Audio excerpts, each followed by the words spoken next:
Picture a table where every single object on it is a test you weren't told about. The silver is arranged in a pattern nobody explained to you.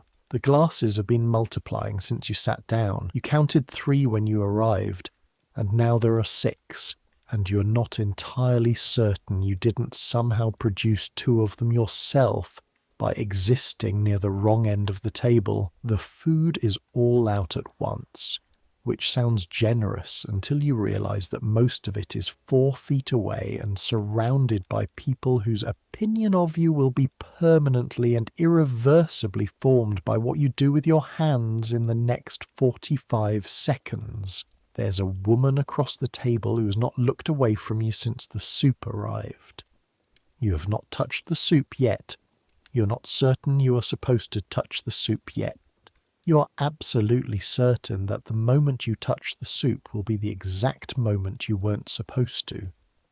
Welcome to dinner in Georgian England, a place where a man could walk into a room with 30 people who all despised him and not realize it until the carriage ride home, where the difference between a good connection and a ruined reputation might be which hand you use to pick up a bread roll. Where the food was extraordinary and the experience of eating it was, for a significant portion of the people in the room on any given evening, somewhere between mildly unpleasant and quietly catastrophic.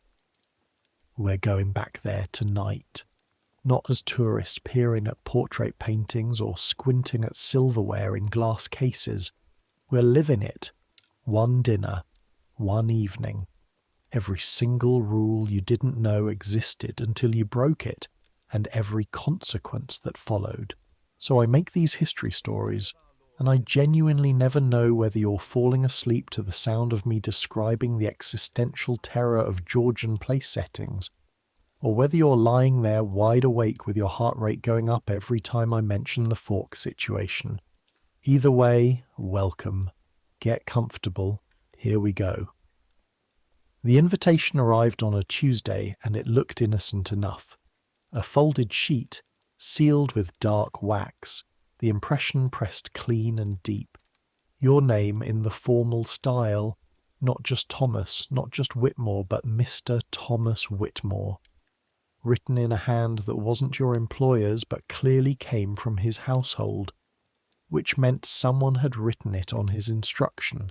Which meant he had specifically thought about you and specifically decided to include you, which should have felt like a compliment and instead felt like being handed a live coal wrapped in a ribbon.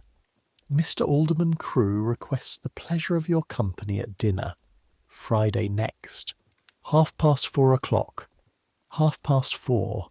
You read it 3 times. Then you turned it over, as if the back might contain further information, instructions perhaps, a list of what not to do, a brief note explaining the fork situation, which you already knew was coming because the fork situation always came, though you had never personally experienced it because you had never in your life been invited to dine at the house of an alderman. Your employer, Mr. Farnsworth, found you rereading the invitation in the counting room at 7 that evening, by which point you had worked yourself to a state that he clearly found both amusing and slightly worrying. "You've received his note," he said. It wasn't a question.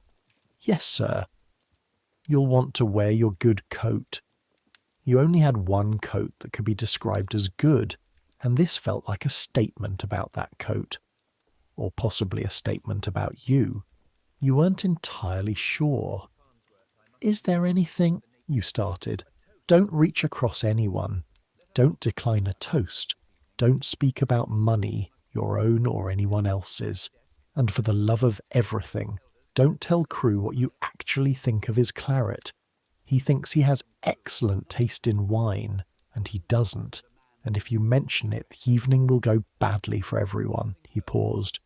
Added, almost as an afterthought, "And don't arrive early." He left before you could ask about the forks.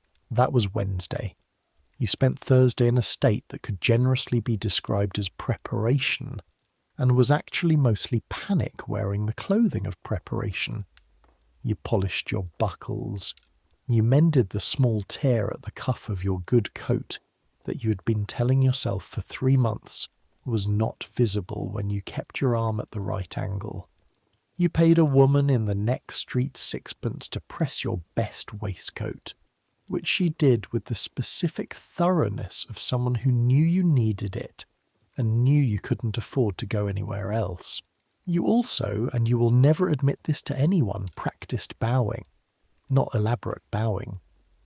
Georgian formal bowing was its own entire subject, a physical language with specific vocabulary depending on who you were bowing to and what you were trying to communicate, and getting it wrong was a faster way to signal your origins than speaking. You had seen men of your own standing, merchants, clerks, and junior partners, ruin their first impressions at a good table simply by bowing as if they were greeting a neighbour in the street, rather than a social superior in a formal context, and the social superior in question would be perfectly pleasant about it, and would never mention it, and would never invite them again. So you practiced, in your room, in front of the small glass above the washstand, forward from the waist, weight on the front foot, not too deep, not too shallow, hold for a count of 2, straighten without visible effort, eyes up, not the deep court bow, you weren't at court, not the shallow nod, you weren't equals, the middle register, the respectful acknowledgement of a young man who understood his place without being so eager to demonstrate that understanding that he became tiresome. You got it wrong 11 times before you got it right. By the time Friday arrived, you were ready in the way that a man who has spent 2 days terrifying himself is ready. Technically prepared, viscerally certain that none of the preparation would be sufficient, and too committed to retreat. The weather was cold. October 1793 and London had been sitting under low grey skies for 2 weeks, the kind that press down on the rooftops until the whole city feels compressed, all its noise and smell and movement squeezed into the few feet between ground and cloud. The streets were wet. They always seem to be wet at this time of year. The cobblestones slick and black, the gutters running with the particular brown water that was the Thames's revenge on the city for having been used as an open sewer for 600 years. You left your lodgings at 3:30. The Crewe house was in Grosvenor Square, which tells you everything you need to know about Mr. Alderman Crewe. Not the address anyone gave you. The fact that you needed to confirm the address tells you that this was a part of London you did not regularly walk through.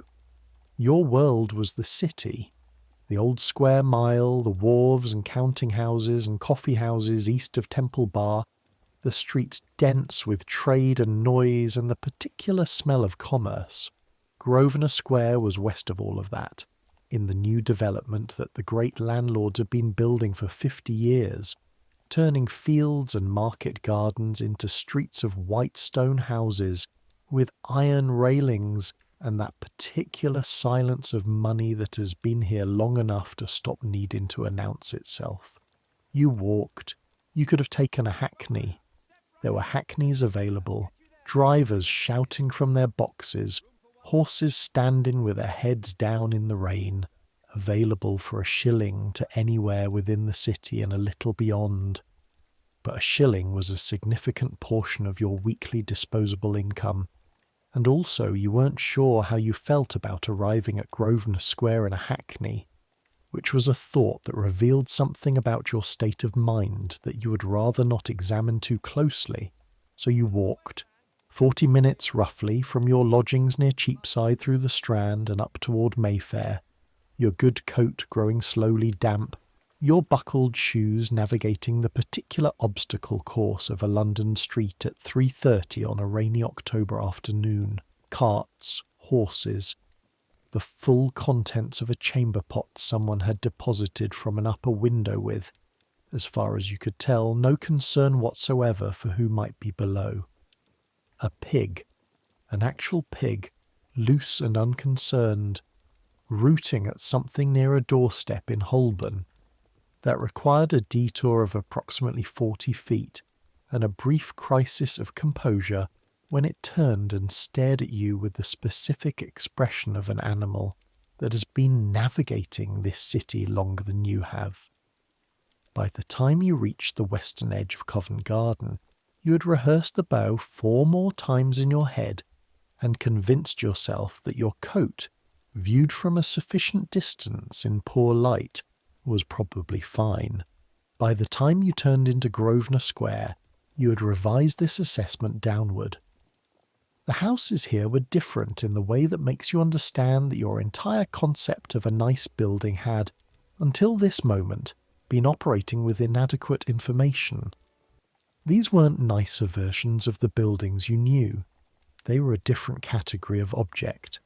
5 stories of pale Portland stone, each house as wide as 3 of the buildings on your street combined, with windows that caught what remained of the afternoon light and held it as if keeping it for their own use. Iron railings, stone steps, footmen in livery visible through ground floor windows, coaches pulling up and away at intervals, horses breathing steam in the cold air, coachmen sitting rigid and professional above them. The crew house was number 14. You stood on the pavement for a moment, just a moment, long enough to note that your shoes were wet, that your coat was damp at the shoulders, that you had rehearsed a bow for 2 days for this, and that the footman standing at the door had already seen you standing there and formed his first impression of you, which was standing in the rain, staring at the house, looking, let's be honest, like someone who had never been to Grosvenor Square before. You walked up the steps. The footman's face was a professional achievement. He looked at your coat. He looked at your shoes. He looked at your face. His expression communicated absolutely nothing, which was itself a communication. "Mr. Thomas Whitmore," you said. "I'm invited to dine." "Sir," he said, and opened the door. You were inside. The hallway hit you first. Not visually. You barely registered the black and white marble floor, the sweep of the staircase, the chandelier hanging overhead, with its assembled battalion of candles already lit and blazing. What hit you was the warmth. After 40 minutes in the October cold, the warmth of the crew house was so complete and sudden that it felt almost violent. Heat from fires you couldn't see, from the candles, from the 24 bodies already assembled in the rooms beyond, radiating outward through the house. And the smell. Beeswax. That was the top note, the first thing you identified. The clean, almost sweet smell of beeswax candles, which is not a smell you encountered in your daily life because beeswax candles cost 4 times what tallow candles cost, and the people you spent your time with used tallow.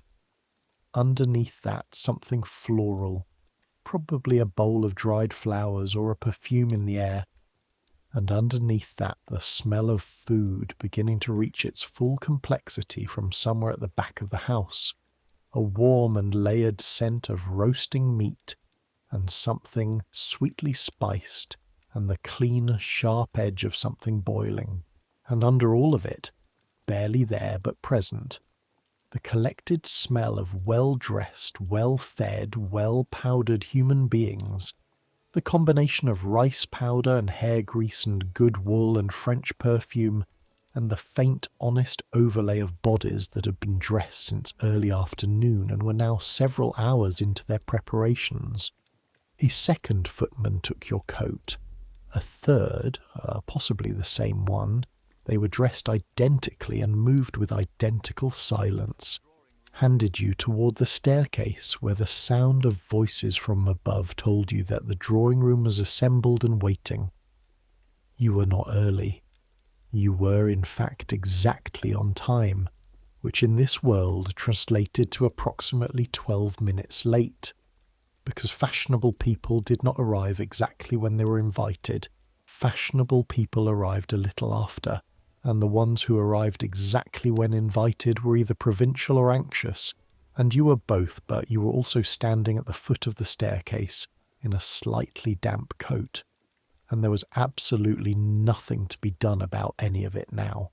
Up the stairs, one hand on the rail, not gripping it, trailing it lightly, as if you were hardly using it, right foot first.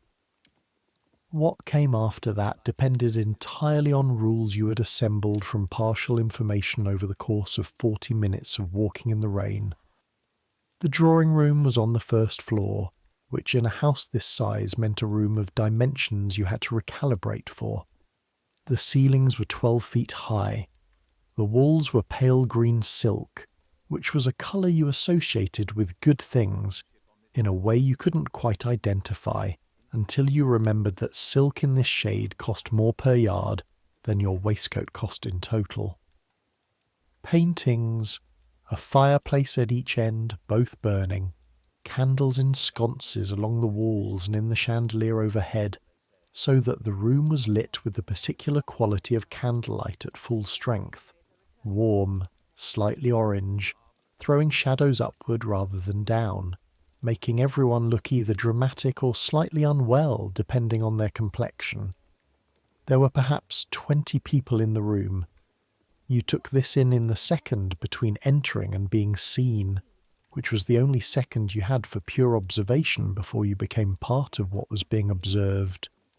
The women were in the far third of the room, clustered near one of the fireplaces, their dresses the most vivid things in the space, deep blue, pale yellow, a particular shade of rose pink that appeared to have been made for the sole purpose of being beautiful in candlelight.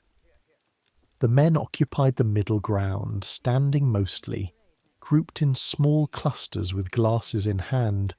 There was a kind of controlled disorder to it, a room in motion, everyone performing the particular social labour of a drawing room before dinner, talking, but not too seriously, moving, but not aimlessly, presenting themselves, but not too obviously.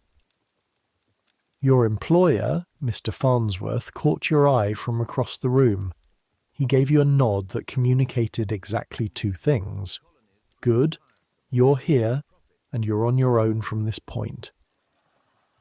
Then he turned back to the man he'd been speaking to, and you were standing at the edge of a drawing room in Grosvenor Square in a slightly damp coat, without a glass in your hand or anyone to speak to, which is one of the particular social forms of nakedness that Georgian society had perfected.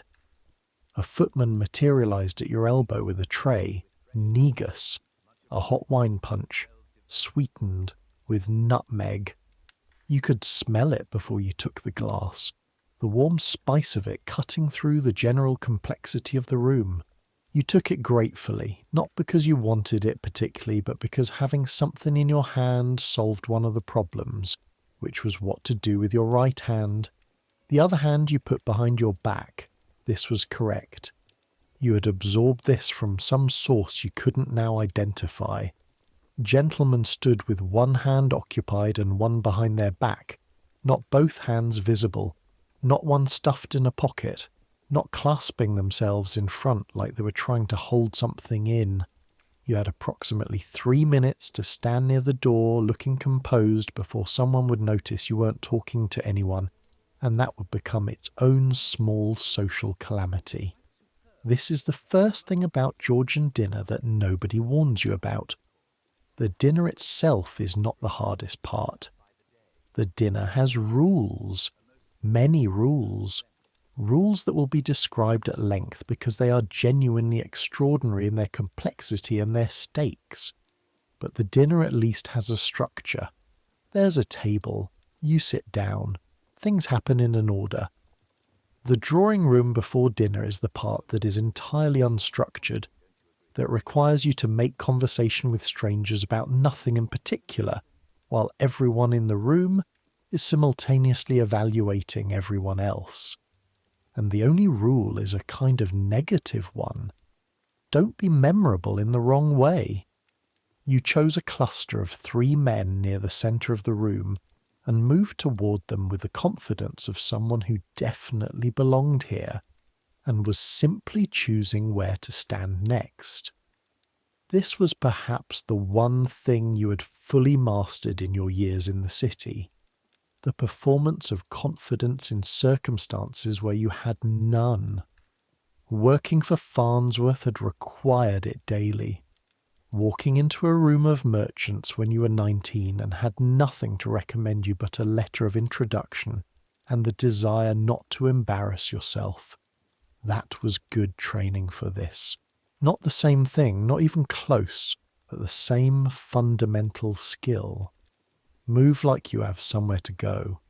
Arrive like you intended to be here all along. The 3 men were talking about roads. Specifically, they were talking about the road between London and Oxford, and whether the new turnpike was an improvement, or whether the trustees of the turnpike were incompetent, or possibly criminal, and whether it mattered since the road would likely be in the same state regardless.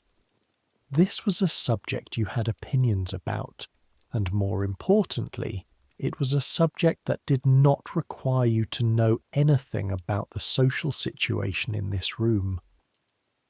You listened for 30 seconds, identified the moment when one of them paused for breath, and said something about the Cambridge Road that was true and not interesting, and positioned you, correctly, as a person who travelled on roads for business rather than pleasure. One of the 3 men, heavy, prosperous, claret-coloured in the face, looked at you with the evaluating look of someone who has been told the young men at these dinners need to be encouraged. He asked you about your business. You told him, briefly. He made a sound of genuine interest which surprised you. Wool trade, he said. He knew something about wool. He had a cousin in Bradford. By the time the butler appeared in the doorway to announce that dinner was served, you had been standing in that room for 18 minutes and had not, as far as you could determine, done anything immediately catastrophic. This was the high point of the evening so far, and it was about to end. Here is the second thing about Georgian dinner that nobody warns you about. The procession into dinner is not something you walk. It is something you are fitted into, like a piece in a mechanism, and the mechanism has requirements that you do not know. The company arranges itself by rank, not casually, not approximately, precisely, with the kind of granular social knowledge that requires either a lifetime of exposure or access to information you don't have. The host leads in with the most senior lady. The hostess goes in last with the most senior gentleman. Everyone in between arranges themselves in a hierarchy that, to the people who know it, is as clear and legible as print, and to you is completely opaque. You stood there while the room rearranged itself around you. You watched people find their positions with the ease of people performing a familiar routine. A woman offered her hand to a man and he took it, and they moved toward the door in a specific register of formality that told you everything about their relative positions and nothing about what yours was supposed to be. Farnsworth was nowhere near you. He was much further toward the front. He was apparently a person of some standing in this gathering, which you had not quite fully processed before. You ended up near the back, which was correct. You were 22 years old and a junior clerk, and you had been invited as a courtesy, and being near the back was appropriate and not humiliating, though it felt exactly like humiliation in the way that appropriate things sometimes do when you're experiencing them for the first time. The woman whose arm you ended up taking was perhaps 50, a Mrs. Pendleton, wife of the Pendleton who was in import somewhere. She was brisk and not unkind. "First time at Crewe's," she said as they moved toward the stairs. "You admitted it." "Don't take the soup too fast," she said. He hired a new man and it comes out hot enough to scald. This was the single most useful piece of information you received that evening, down the stairs. The dining room was at the back of the ground floor, and as you moved toward it through the hallway, the smell changed. The beeswax and the perfume fell away, and what replaced it was the real complexity of a Georgian dinner at full preparation. The roasted meat, close and warm, the fish that had been somewhere in a sauce, the pastry, both sweet and savoury together in a way that produced something not quite identifiable but powerfully attractive. And underneath all of it, the iron smell of hot silver and the clean cold edge of fresh laundered tablecloth. The dining room door was open. You saw the table before you understood what you were seeing. It was long enough for 30 people and set for 24, and on it, already, before anyone sat down, before anyone had touched anything, was the most amount of food you had ever seen in one place outside a market, and even then most markets were not this organised. The first course was already on the table, all of it, simultaneously. This is the thing that visitors to Georgia from later centuries consistently find most disorienting, and for good reason, because it doesn't make intuitive sense until you understand what it's for. In a French-style service, which is what the fashionable world used in 1793. All the dishes of a course are placed on the table at the same time, arranged in a symmetrical pattern. Soup at each end, fish on either side, removes in the centre, made dishes distributed between them, everything visible, everything accessible, theoretically. In practice, what this means is that there are perhaps 30 dishes visible on the table, representing the labour of a kitchen staff that has been at work since before dawn, and you're sitting at one end of it, and the dishes nearest to you are the dishes you can eat, and the dishes at the other end might as well be in another county. You found your seat. Your name was on a small card. This was relatively new, the card for each seat, and it was a relief because the alternative was having to find your place by the same social calculus that had governed the procession, which you had already established you couldn't do. You were near the foot of the table, which made sense.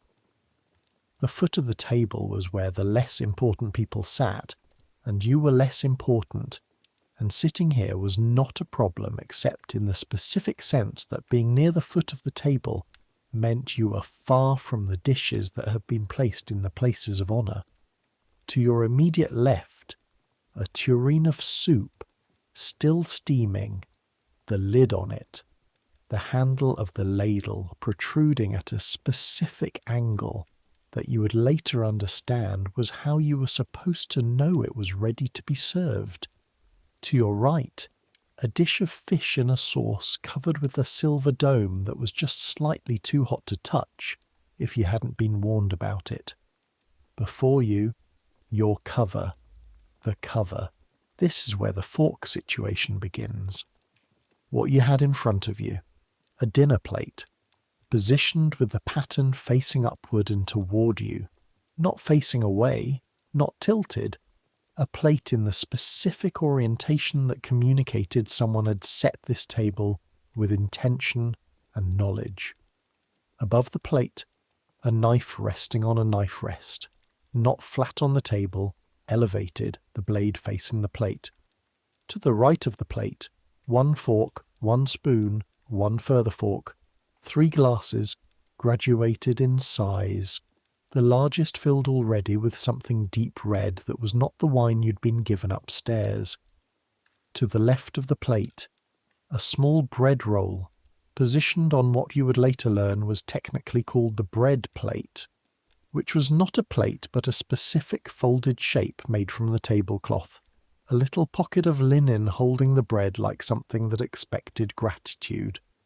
Above everything, the finger bowl, water, slightly warm, with a slice of lemon floating in it, resting on a piece of fabric that was its own separate piece of equipment entirely. The things you did not know about this arrangement: which fork was for what, which glass was to be drunk from first, whether the finger bowl was for now or later, whether you were supposed to unfold the napkin before sitting or after, and what the knife rest was communicating that a knife flat on the table wouldn't. The things you did know about this arrangement: touching anything at the wrong time would be immediately visible to everyone at the table, and the woman across from you, she'd been pointed out during the procession as Mrs. Alderman Crewe, your host's wife, the person who had organised this entire evening and knew every one of its protocols in precise detail, had still not looked away from the vicinity of your hands. You put your hands in your lap, safe there. Alderman Crewe sat at the head of the table. He was a large man, prosperous in the specific way of successful London merchants. Not fat exactly, but solid, the kind of solid that comes from 20 years of good dinners and the physical confidence of a man who expects his surroundings to accommodate him rather than the reverse. His face was broad and red and genuinely friendly. He had the particular warmth of men who've made their money and no longer need to be careful about it. He said grace, which was brief, and then he looked around his table and said, "The soup, I believe." And the soup arrived. Not from the kitchen. The soup was already on the table. Mrs. Pendleton, to your left, lifted the lid from the tureen with the ease of someone who'd been doing this at dinner tables since before you were born, and the steam rose up, and the smell hit you. A clear consommé, sherry-coloured and clean, and beneath the clarity of it something with depth. The kind of depth that comes from a stock that has been simmering for the better part of a day, bones giving up everything they had to the water above them. You took the ladle. She'd indicated with a slight movement that you should serve yourself. The ladle was heavy, heavier than you expected. Silver, deep bowled, balanced in a way that required a specific grip or it would tip. You gripped it correctly by good fortune or instinct and poured a careful amount into your bowl. Not too much. This was important. Not a demonstration of how hungry you were or how much you liked the smell of the soup. Enough to show you intended to eat it. Enough to not seem unappreciative. Not so much that finishing it would require you to scrape the bowl or rush. You dipped the spoon. You moved the spoon away from you. This was correct.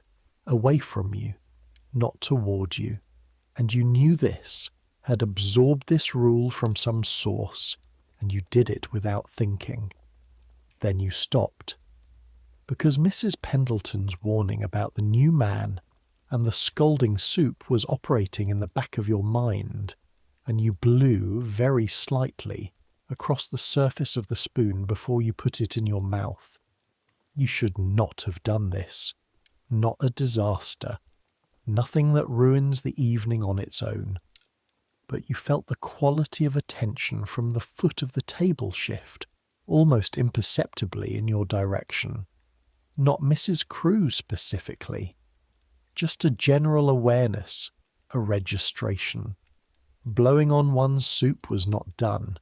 You understood this a fraction of a second after you did it, in the particular way that social errors reveal themselves, as a cold understanding, slightly delayed, of what should have been obvious. You didn't blow on your soup at a formal table. You let it cool, however long that took, however much it scalded going down. You bore it. The bearing of a minor discomfort without reaction was itself a performance, a communication about your upbringing and your self-command, and you had just failed it on the second spoonful.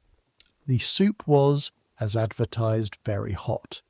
You consumed it with the careful steadiness of a man who has decided that nothing that happens to the inside of his mouth is worth showing on his face, which was true and which felt like an achievement and which you could not mention to anyone. Around you, the table was alive with the particular noise of a formal dinner getting underway.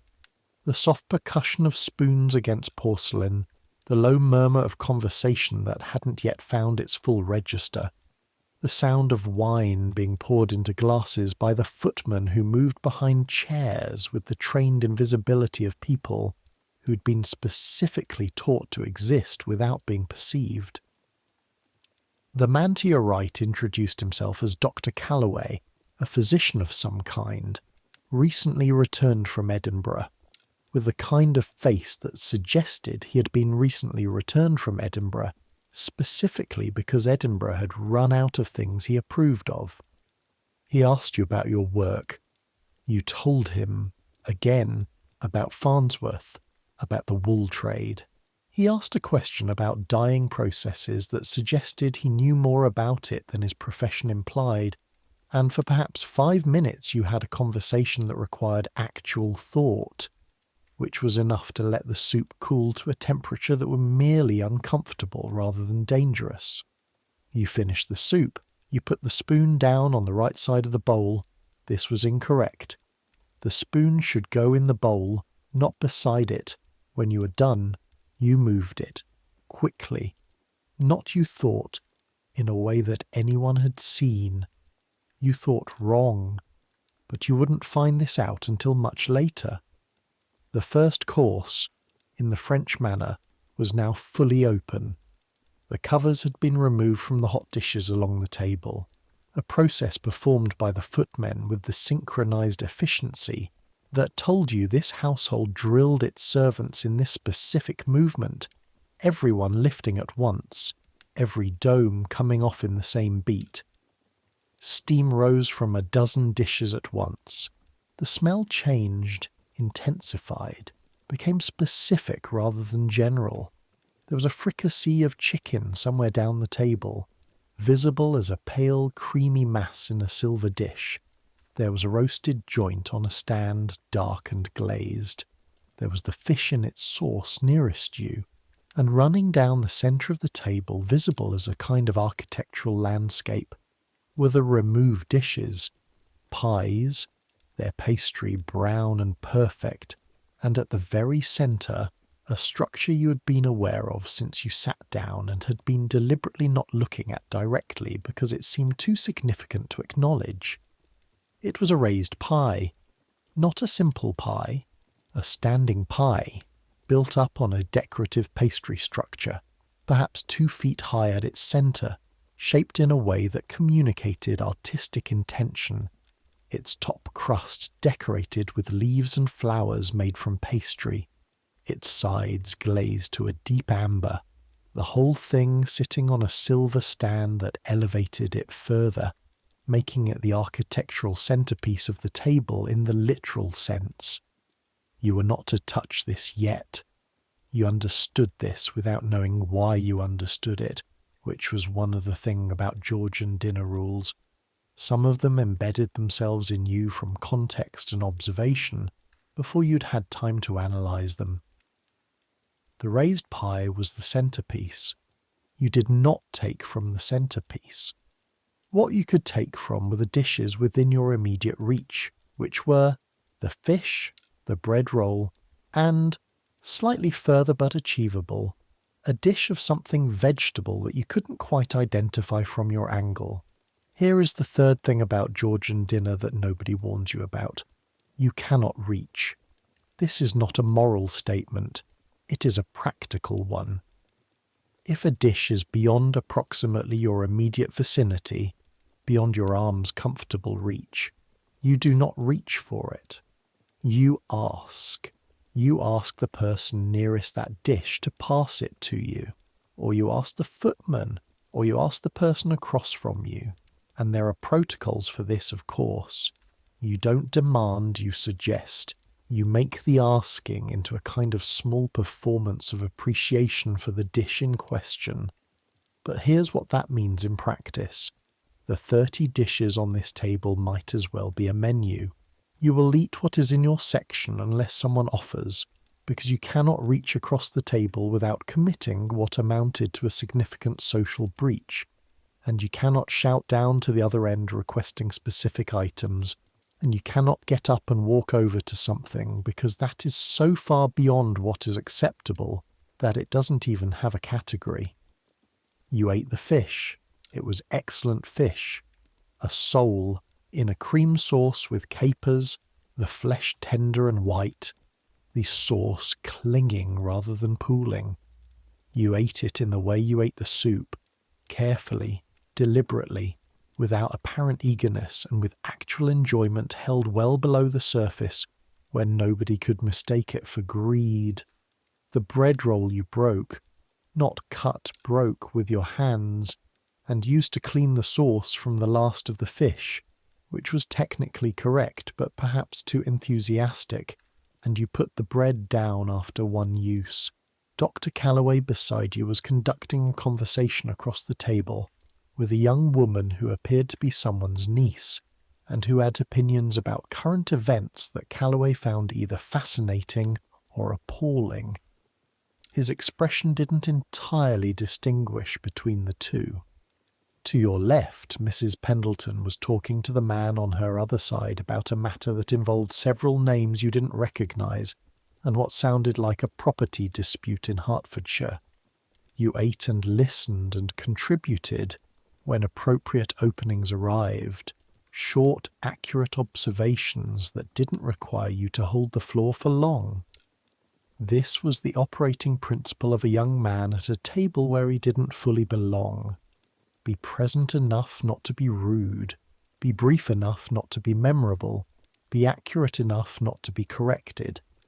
It was exhausting, not the eating, which was straightforward, or the listening, which was genuinely interesting. These were educated, informed people talking about real things, and you had not spent much of your life in rooms like this, and the conversations were worth hearing. The exhaustion was the monitoring, the constant low-level attention running parallel to everything else, checking. Am I holding this fork correctly? Is this the right moment to speak? Have I looked at Mrs. Crewe at the appropriate frequency? Or have I been ignoring her? Is this the second glass or the third? Am I eating too fast? Am I eating too slowly? Is this the point at which I should offer to help serve from the dish to my left? Or is that what the footman is for? There were footmen, 2 of them, moving behind the chairs at intervals, refilling glasses, removing dishes that had been adequately depleted, adjusting things with small, precise movements. They were dressed in the Crewe livery, dark blue and gold, and they performed their function with the quality of attention that made them simultaneously ever-present and invisible, which is a contradiction that requires years of training to achieve. You were on your second glass of wine before you properly noticed it. Here is something about Georgian drinking that the modern world has almost entirely lost. It was not incidental. It was not something that happened alongside the dinner. It was part of the dinner, structured and ritualized with specific requirements that were not suggestions. The wine on your table was claret, which Farnsworth had warned you about specifically, because Crewe believed his claret was better than it was. It was not bad claret, but Farnsworth was correct that it was not remarkable, that the year was unfortunate, that anyone with a developed palate would know this and would say nothing, because saying so would constitute one of the deepest forms of social rudeness available at this table. You thought it was fine. You thought this in the specific way of someone who'd been told they should have an opinion, but wasn't sure they'd earned one. The footman filled your glass. You didn't stop him, which was correct. You would stop him by placing your fingers lightly over the rim when you wanted no more. You knew this.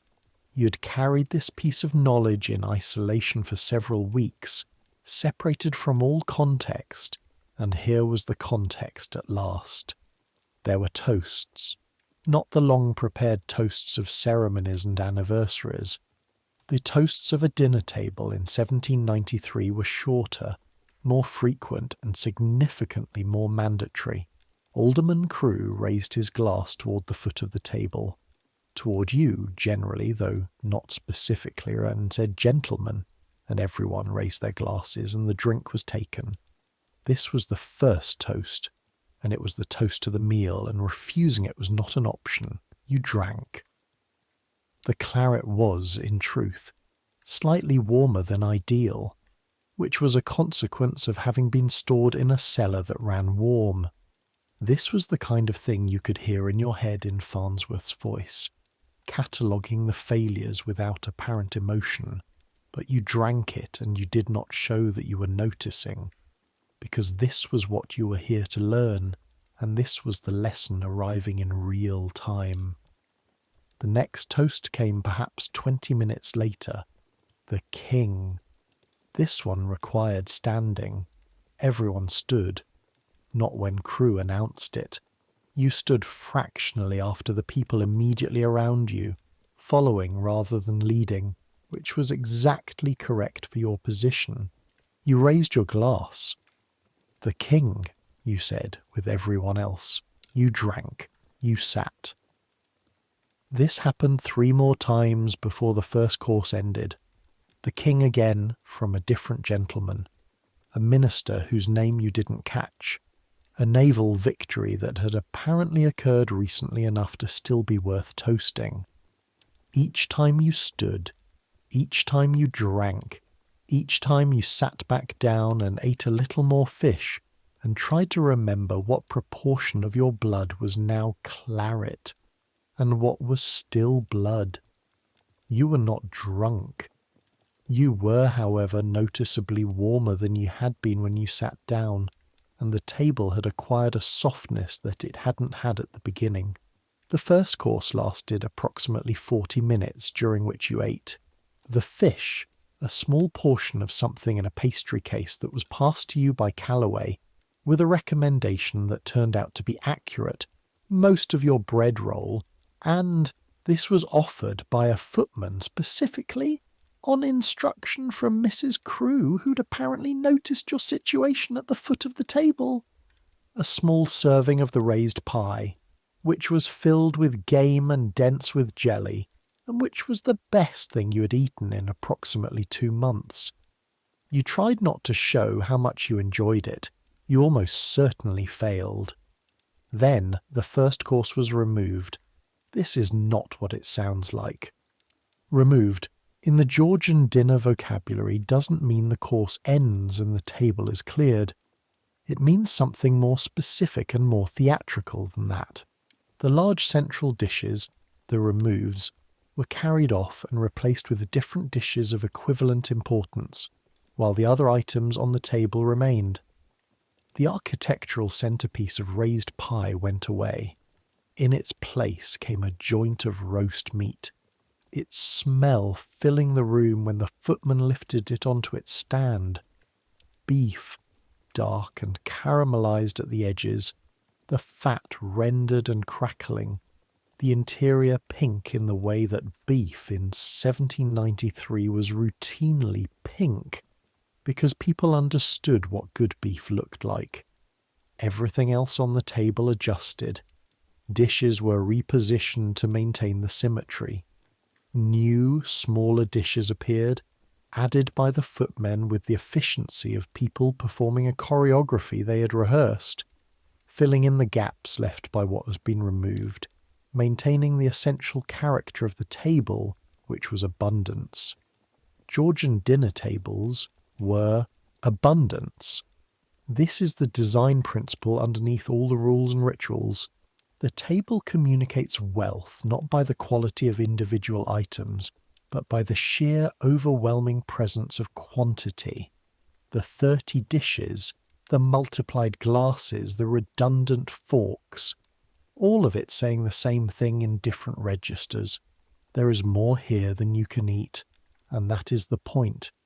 You had been aware of this since you sat down, in the way you are aware of anything that is too large to process all at once. Now, with the removes completed and the second act of the first course beginning, you started to understand the logic of it.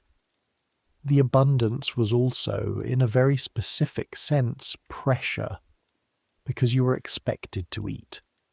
Not to sample, not to gesture, but to actually eat, to take from the dishes near you, to demonstrate that you found them worthy, to participate in the communication the table was making. Not eating was rude. Eating too little was suspicious. Eating too eagerly was graceless. The beef had come within your reach in the redistribution. A footman was stationed behind it, and he looked at you, just briefly, just a flicker. And this was an inquiry. Would you like him to serve you a portion? You said yes. The footman carved a slice with a knife that moved through the beef as if the beef were air, which told you something about either the quality of the knife or the skill of whoever sharpened it, or both. The slice that appeared on your plate was generous, but not grotesquely so, a portion sized to allow you to eat it without looking either deprived or excessive. The fat at the edge was translucent and slightly caramelized. The meat itself was yielding under your fork, and when you cut it, the inside was the pink you'd expected. You ate it.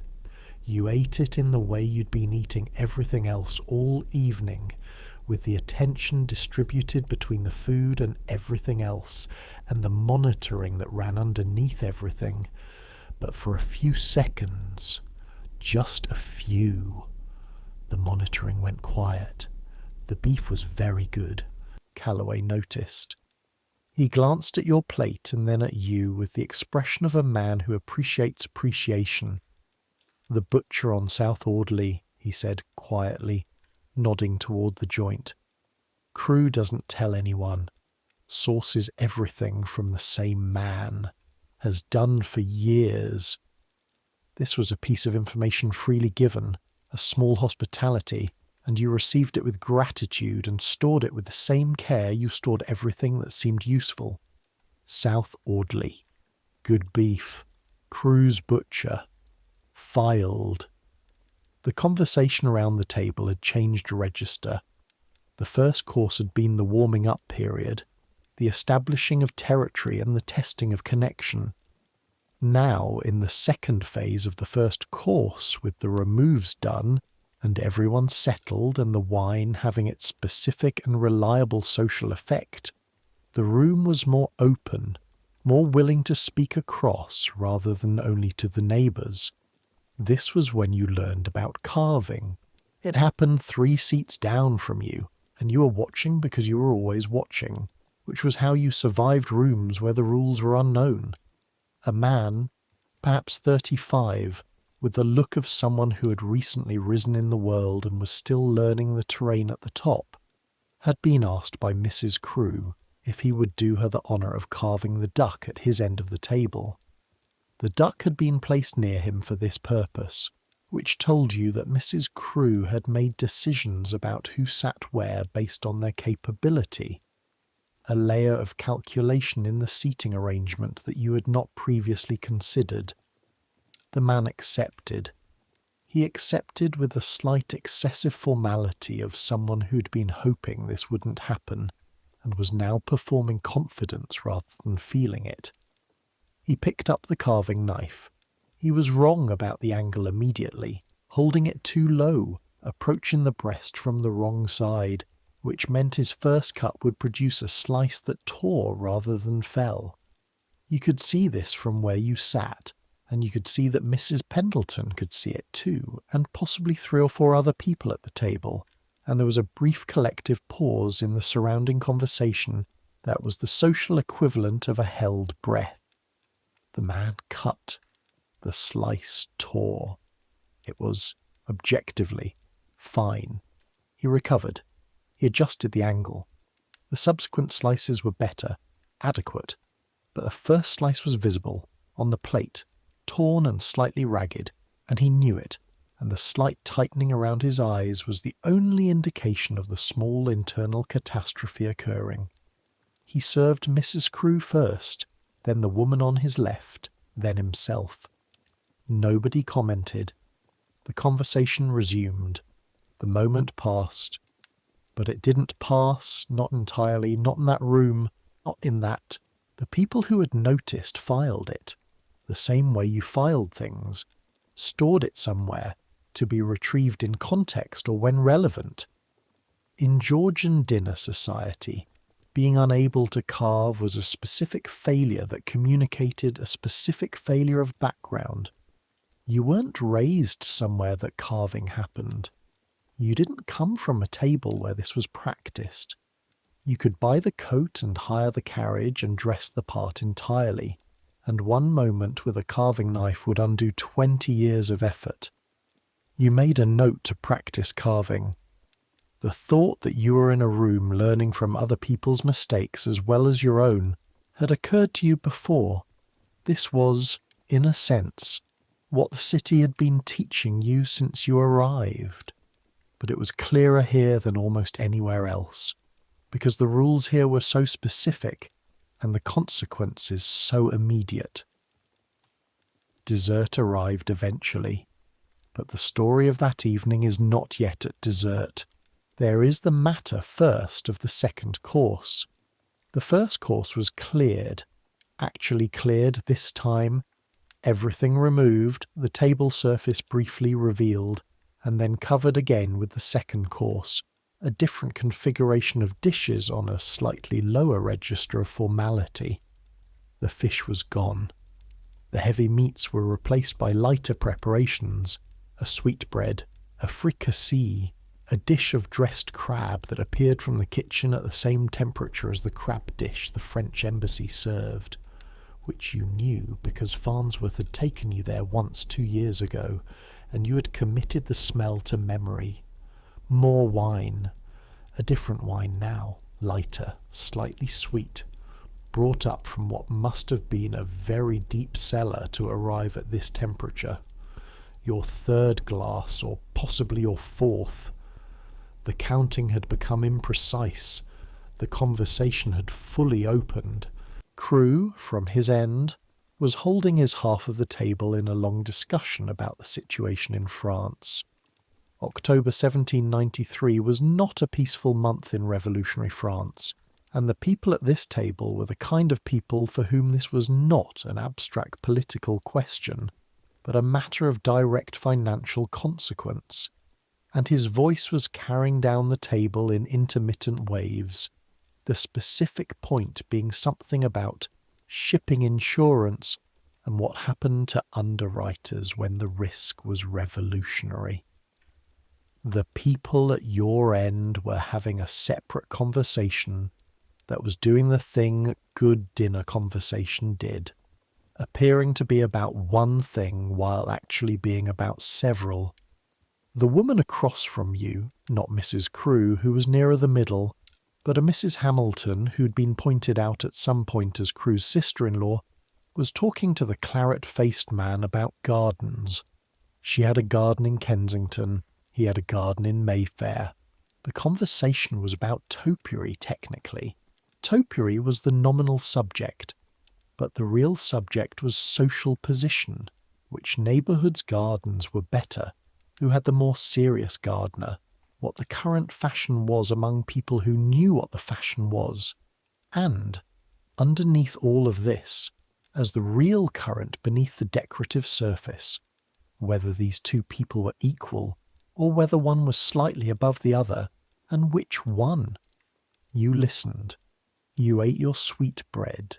You drank your wine. You said at one point something brief about a garden you had visited once in Kent, which was accurate and contributed nothing of significance, and did not mark you as either knowing too much or too little about topiary. Mrs. Hamilton looked at you directly for the first time, not with hostility, with assessment. "Are you from Kent originally?" she asked. You told her you were from Bristol. "Ah," she said, the same way people said "ah" when you told them you were from Bristol, with an inflection that contained entire paragraphs. Then she turned back to the topiary conversation, and you were no longer under active assessment, which was its own form of relief. This is the fourth thing about Georgian dinner that nobody warns you about. The social texture of it is not uniform. It varies. There are minutes when you are visible and minutes when you are not, and the skill is to perform well during the visible minutes, and gather information during the invisible ones, and to understand that both states are real and both have their protocols. During one of the invisible minutes you counted the glasses. 6 total. 3 for wine, claret, then the lighter wine, and there would be a dessert wine coming. 1 for water, one that you thought was for the champagne that had appeared, and that you hadn't been certain was champagne until someone used the word directly, and 1 small glass that you now believed was for the negus that might come later, toward the end. 6 glasses, 4 forks, which you had just now finished cataloguing. 2 knives, one of which you hadn't touched yet. A spoon you'd used for the soup. A spoon you hadn't touched yet, and which you now thought was for the ice cream that might appear with the dessert course. The inventory was reassuring. Having names for things, even approximate names, made the table feel less hostile. The second course continued for what felt like a long time, though you'd lost accurate track by this point. Wine and food and conversation in the register of people who were not hurrying because they were exactly where they wanted to be, which was here, at this table, in this company, eating this food, and you were part of this technically. You were here, you had eaten, you had talked, you had not, as far as you could determine, committed any further errors of the magnitude of the soup spoon, and yet you were also adjacent to it, attending it rather than belonging to it, and the sensation was one you recognized from other moments in the city, the feeling of being permitted to observe something you hadn't yet earned. Dessert arrived the way dessert arrived at Georgian tables, with significant ceremony and another full reconfiguration of the table. The tablecloth was removed. This is something that the modern world has abandoned so entirely that it takes a moment to understand. The tablecloth was removed while you were still sitting there at the end of the second course. The footmen did it together, lifting the edges, folding it across, working toward the centre, the whole process conducted with the brisk efficiency of something that happened at every dinner this household gave. What remained was the bare table surface, mahogany, polished to the reflective quality of dark water, and on it, the dessert course, which had apparently been placed on a second cloth beneath the first, and was now revealed. You had not known about the second cloth. You had not known about this at all, and for a moment the removal of the tablecloth felt very specifically like the removal of the last piece of cover you had, like a metaphor you hadn't been warned was coming, like the dinner table itself deciding that you had been protected long enough, and it was time to see you clearly. The dessert course was, in absolute terms, beautiful. Pyramids of fruit, sweetmeats in small dishes, the sugarwork glossy under the candles, something white and cold that was almost certainly a syllabub served in glasses, biscuits, comfits, and at the centre, the new centrepiece, replacing the raised pie of the first course, placed with equal ceremony and equal expectation, a dish of ice cream. Ice cream in 1793 was not casual. Ice cream required ice, which required an ice house, which required not only the expense of construction, but the labour of filling it each winter from ponds and rivers, cutting the ice in blocks, packing it in salt and straw, hoping he had enough to last the summer and into autumn. An ice house was an investment and a statement, and serving ice cream at a dinner in October was the kind of statement that had been made deliberately, a small demonstration of the household's resources. The ice cream was in individual portions, served in small glasses, placed before each guest by the footman. Yours arrived at the same time as everyone else's, the synchronization elegant, the glasses cold in a way that was surprising even after you'd spent the last 5 minutes knowing it was coming. You put your cold glass down. You noticed your hand was slightly unsteady.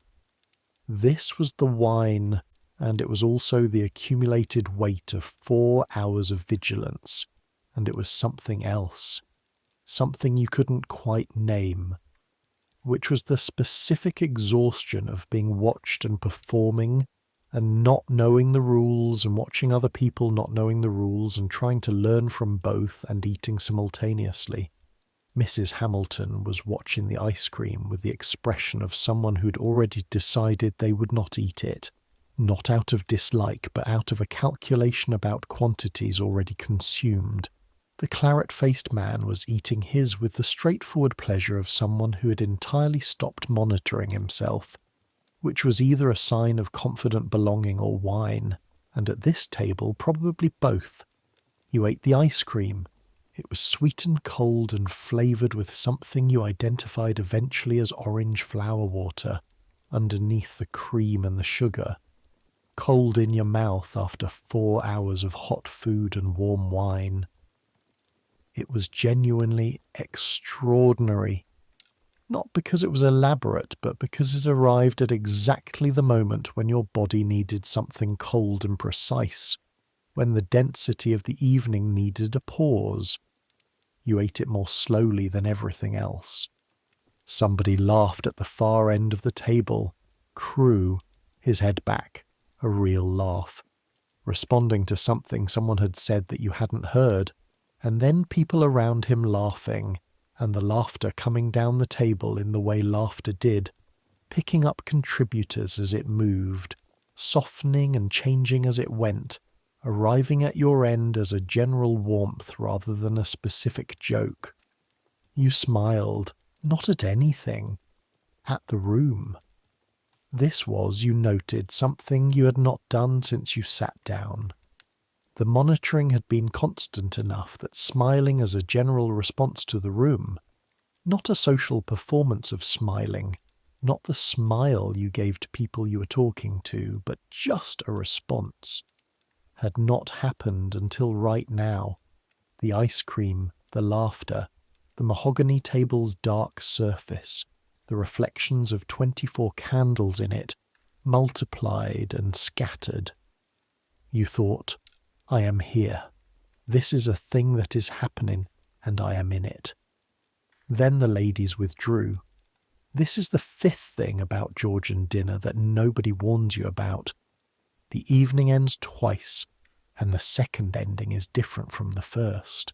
When the women withdraw, and they do withdraw, formally the hostess rising first, the other women following in an arrangement that shadows the procession in, the dinner becomes a different thing. The table changes. The men spread out, taking up the space the women occupied. The formality drops by perhaps a third. The wine changes, port now, dark and dense. A different register from everything that came before, served in a decanter that moved clockwise around the table, in the direction the footman indicated and that you must not reverse, for reasons nobody at the table would be able to fully articulate, but that everyone would notice immediately if you broke. The decanter came to you. You poured yourself an appropriate amount and passed it on, and the man to your left, a Mr. Gresham, who you had barely spoken to all evening because he'd been in conversation exclusively with the woman on his other side, looked at you for the first time and said, "Rough night."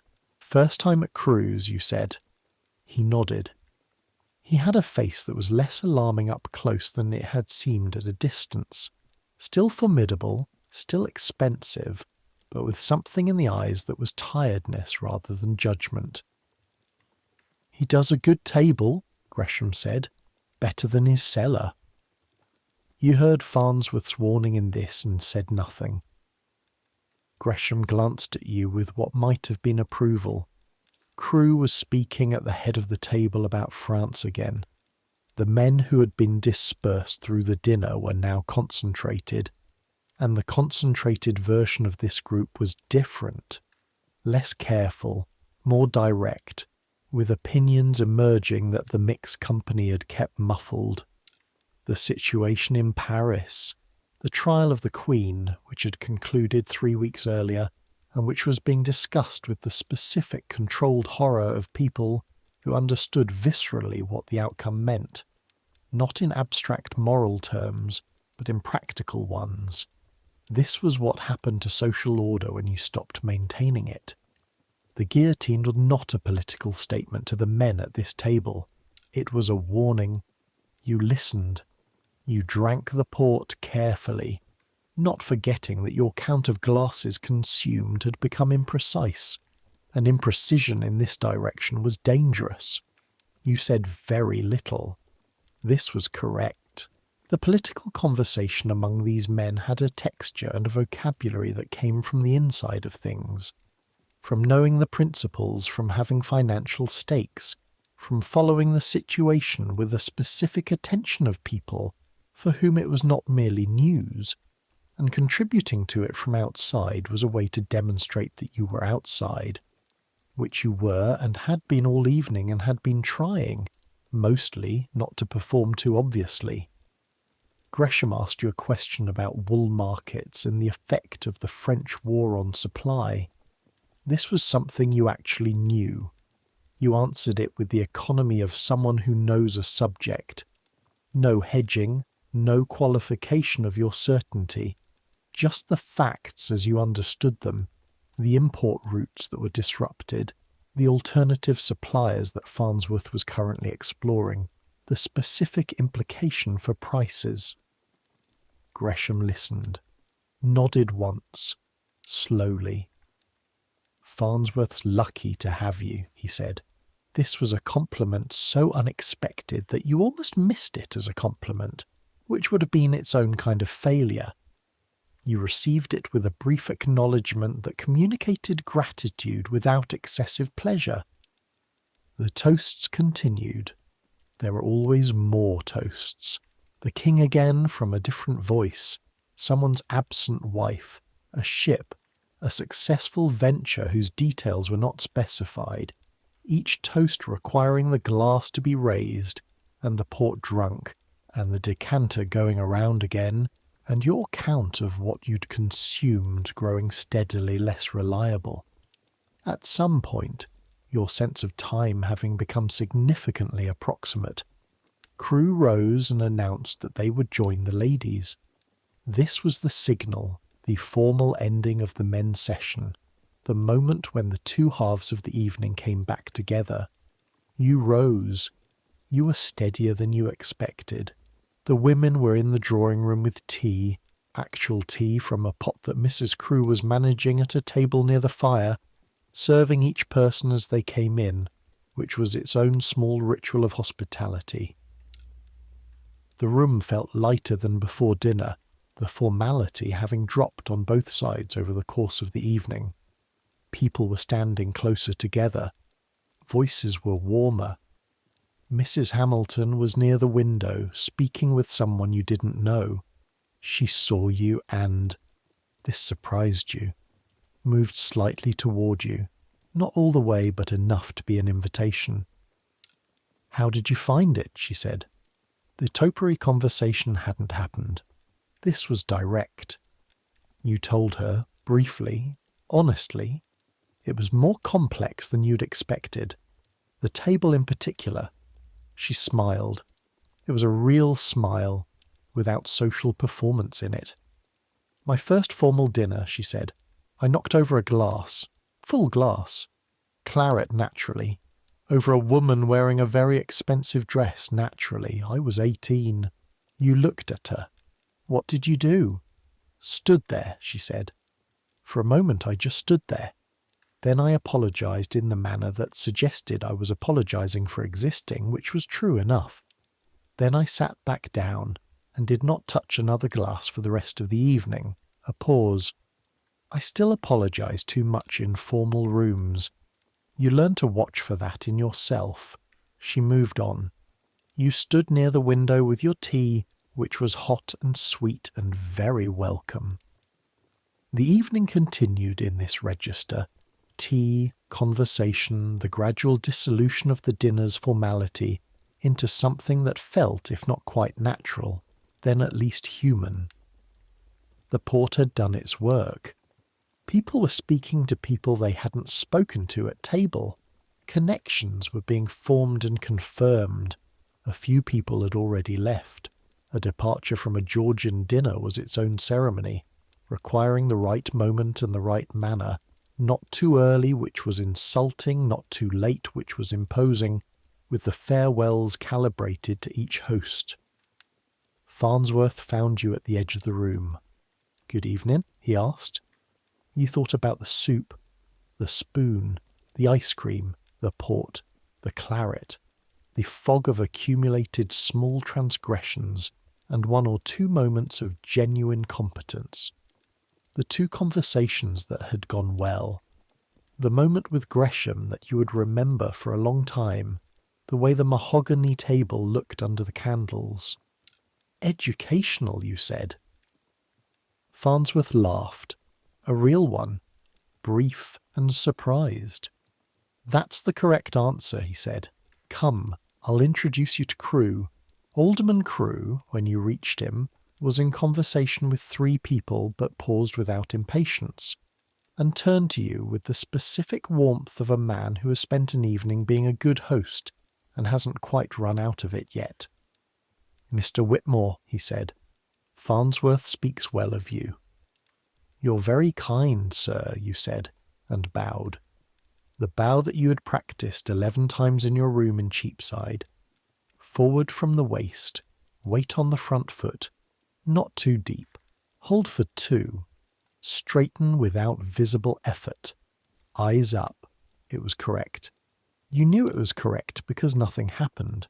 No slight adjustment in Crewe's expression, no fractional pause. Just a nod, an exchange of pleasantries, a brief conversation about the wool market that confirmed Gresham had said something to him, because he knew a specific detail he couldn't have known otherwise.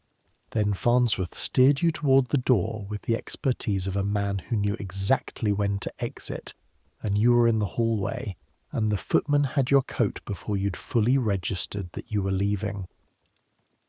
The street outside was cold. Actually cold. October cold. The air clean after the density of the house. The rain having stopped and left the cobblestones wet and reflective. Your coat was still slightly damp at the shoulders from the walk-over. You stood on the step for a moment. The footman had closed the door behind you. The sound of the house, the voices, the warmth, the whole elaborate mechanism of it, was gone. You started walking. The city at this hour, past 9, was not what it had been in the afternoon. Quieter, but not quiet. London was never quiet, not properly, not the deep country quiet you'd grown up with and stopped expecting years ago, but different. The commerce of the day had ended and the commerce of the night had begun, which was a different commerce with different currencies. Sedan chairs moving through the wider streets, carrying people between addresses, the link boys with their torches, small flames moving in the darkness, the watch calling the hour from somewhere around the next corner, a group of men, loud but not violent, the particular loudness of men who'd been drinking since dinner themselves, which they probably had, moving in the other direction along the Strand. You walk through all of it with the slightly unreal quality of the late evening, the accumulated port and claret and champagne and negus, and the ice cream and the beef and the fish and the soup, all of it still present in some form, physical, warm, making the night feel both very close and slightly remote, like watching a theatre from the cheap seats, where everything is vivid and clear and separated from you by exactly the right distance. You thought about the man who'd torn the duck. He would think about it too tonight. Possibly already was, in whatever carriage was taking him back to whatever house. He would lie awake with it for a while. The way these things worked, lodging themselves, the small catastrophes, the moments you couldn't undo. By next week it would be softer. By next month he'd have put it in the category of things that happened and were survived. But tonight it would be there, precise and sharp. You had made your own errors. You had blown on the soup. You had put the spoon down incorrectly and then moved it, which was visible. You'd reached once for a dish that was slightly beyond proper reach, and the man on your right had passed it before you'd fully committed to the gesture, which meant you'd been seen starting and then had the thing done for you, which was not quite as good as having done nothing. Small things. Things that communicated something about your origins and your training that you couldn't change but could, with time and practice and more evenings like this one, gradually overlay. This was the project. You understood this more clearly tonight than you had before, though Farnsworth had been showing you its outlines for 2 years. The city didn't ask where you came from. It asked what you were now, and the answer was always in the process of being written. One dinner, one transaction, one bow, one correctly placed spoon at a time. The street shifted from Mayfair toward the Strand, and the quality of the night shifted with them. The houses less grand, more noise, a coffee house still open, candlelight through the window and voices inside. A print shop with engravings in the window that you slowed to look at. Something about the French situation, a cartoon, lurid in the way these things were, the details difficult to make out in the dark but the energy of it clear. You thought about the men at Crewe's table, the way they discussed France, not as history, not as something happening to other people, but as a weather system approaching from the south, bringing with it consequences for shipping and insurance and the cost of credit and the price of goods that had already started to manifest in the numbers Farnsworth reviewed each morning. The revolution was not abstract here. The revolution was in the claret prices. The revolution was in the disruption of routes and the insurance underwriters reassessing risk categories and the question of what it meant for trade when a major nation decided to remake its government by removing several thousand of its most economically active members from the land of the living. History as immediate as the price of wool. History as something you were inside rather than observing. You turned south toward the river. Not your usual route home. Your lodgings were north and east of here. But you wanted the sight of the water, wanted the specific quality of the Thames at night, the smell of it and the sound of it, which was different from the city smell and the city sound in a way that your body sometimes needed after a long time in rooms. The river appeared at the end of King Street, black and huge, reflecting the lights of the opposite bank in long trembling lines. Boats moving, even now. The river didn't stop. Watermen working the night trade, their lanterns small and steady, the boats quick and low.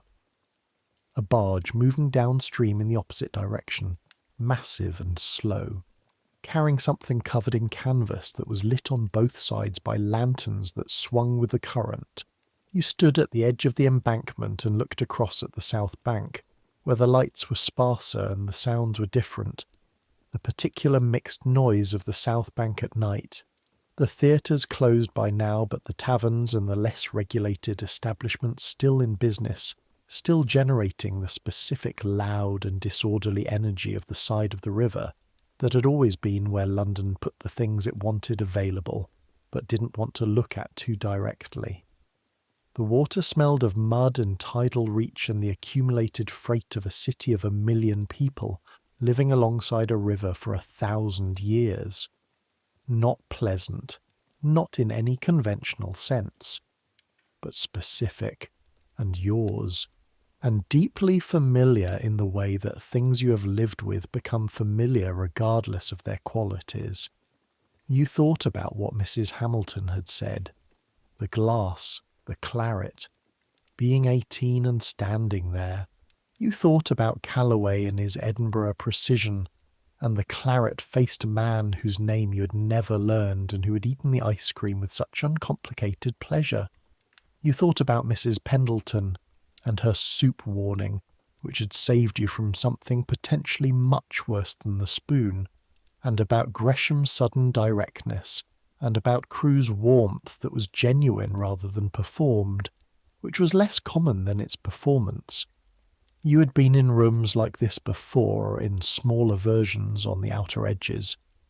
Farnsworth's business dinners, which were not social events, which were commerce wearing dinner's clothing. But tonight was different. Tonight was the thing itself. You were cold. The October air had been getting steadily more serious since you'd stopped walking, and the dampness at your shoulders had had time to make itself thoroughly felt, and the warmth of the claret and the port was retreating in the face of the actual temperature, which was definitively not summer, and was making no apologies for this. You turned north, toward Cheapside, toward your lodgings. The streets between the river and your destination were the streets you knew, narrow mostly, the buildings pressed close, the sounds of the city at this hour, the sounds you'd been hearing for 2 years. A woman singing from an upper window, quite far away. The clatter of a cart on cobblestones, the horse's hooves distinct and deliberate. 2 men arguing in low voices in an alley, not dangerously, just the ordinary quiet argument of people who've been having the same argument for longer than tonight.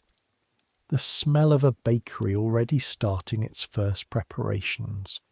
The smell of bread and heat coming from below ground level through a grate. Your lodgings were above a stationer's on a street that was neither good nor bad, which was where you'd been for 2 years and where you would likely be until circumstances changed in one of several possible directions. Your room was small and cold and had a window that looked onto a wall, which meant that the light in it was always indirect and always grey, which was accurate to the quality of a lot of things in your life at the moment. The stationer was dark. You let yourself in at the side door with your key and went up the stairs in the dark, one hand on the wall, navigating by memory. 3 flights. The creaking step that you knew was the 5th on the second landing and stepped over from instinct. Your room, cold. The fire had been out since morning. The small coal scuttle beside the grate was empty, which was a problem for tomorrow. The single candle on the table gave you enough to see by while you got out of your coat and hung it on the peg, where it would sit slightly damp until morning and would probably be fine. Your waistcoat over the chair, your buckled shoes, good shoes, not your best shoes, and the cobblestones had done them no particular favours. Beside the chair, the wash basin, cold water. You washed your face and your hands with the brisk thoroughness of someone doing a necessary thing before sleep. The cold water working against the last of the evening's warmth, landing you more fully in the present moment. You sat on the edge of your bed. Your hands were steady. You looked at them anyway. The hands you'd been managing all evening, holding them correctly, putting them in your lap, keeping them visible in the right moments and invisible in others. The hands that had gripped a silver ladle and handled a Georgian fork and accepted a glass of port with a calibrated gesture of someone who had made a study of what accepting port with calibrated gestures was supposed to look like. They were just your hands, the same hands that had worked in Farnsworth Counting House, The same hands that had grown up in Bristol handling the materials of a house that was comfortable but not grand. A house where people ate without checking which fork, where the tablecloth was not removed before dessert because there was only one tablecloth, where the dinner was whatever the cook had made, and the conversation was the conversation of people who didn't need to perform to each other because they already knew each other. You lay back. The ceiling was the ceiling you looked at every night. The sounds coming through the walls were the sounds of this building at this hour, muffled, indistinct, the sounds of other people in other rooms doing the things people did at this time of night. Outside, London continued. It always continued. You had understood this in theory before you moved here, and now you understood it in the body, in the bones. The city didn't pause for your sleep, didn't modulate its energy for the fact that you needed to be at Farnsworth's at 7, and it was now close to 11, and the math of that was not comfortable. The city had been here before you arrived and would be here after, at the same pitch, the same pressure, the same overwhelming fullness of itself. The dinner sat in you. Not literally. Not the discomfort of too much food, though you had eaten more than you usually did, and the ice cream had been a surprise addition to the total. But the whole evening sat in you, the way significant experiences did, not yet sorted, not yet understood, present in the way that things you needed to think about were present before you'd had time to think about them. The fork situation, the spoon, the bow that was correct, Mrs. Hamilton and the glass of claret, Gresham and the wool market, the torn duck that you hadn't caused but that you had watched closely enough to learn from, the ice cream, cold and precise, arriving at exactly the right moment, the way the mahogany table looked under the candles, the way Crewe laughed, the way the footmen moved with the trained invisibility of people who had spent years learning to exist without being perceived. All of it in there, unsorted, waiting. The candle guttered. You hadn't lit it correctly for reading. Not that there was anything to read. But the flame had been doing its small wavering work since you came in, throwing orange light across the ceiling, and now it was going. The wick too short, and then it was gone. Darkness. Not the Georgian darkness of streets without lamps, which was absolute in the way that modern darkness is not. Not the blackness of the back alleys you'd navigated behind the link buoy. Just the ordinary indoor darkness of a room in London, where the ambient light of the city came in through the gap around the curtain in a line of deep grey, just enough to know where the window was, just enough to know the difference between the wall and the air. Your eyes adjusted. They always did. You thought about the bow, the one that had been correct. The 11 attempts in front of the washstand mirror, forward from the waist, weight on the front foot, not too deep, hold for 2, straighten without visible effort, eyes up, the thing you had rehearsed until it was less a performance and more a reflex. And when you'd done it in front of Crewe, after an entire evening of monitoring and managing and tiny transgressions and small recoveries, the bow had simply happened, had come out of you in the correct form, without the performance of correctness that was itself a form of failure. That was what you were practicing. Not the bow specifically. The bow was just the symbol. You were practicing the arrival of competence. The moment when a thing you've been doing consciously becomes something that happens without the conscious effort. When the rule is no longer a rule but a habit.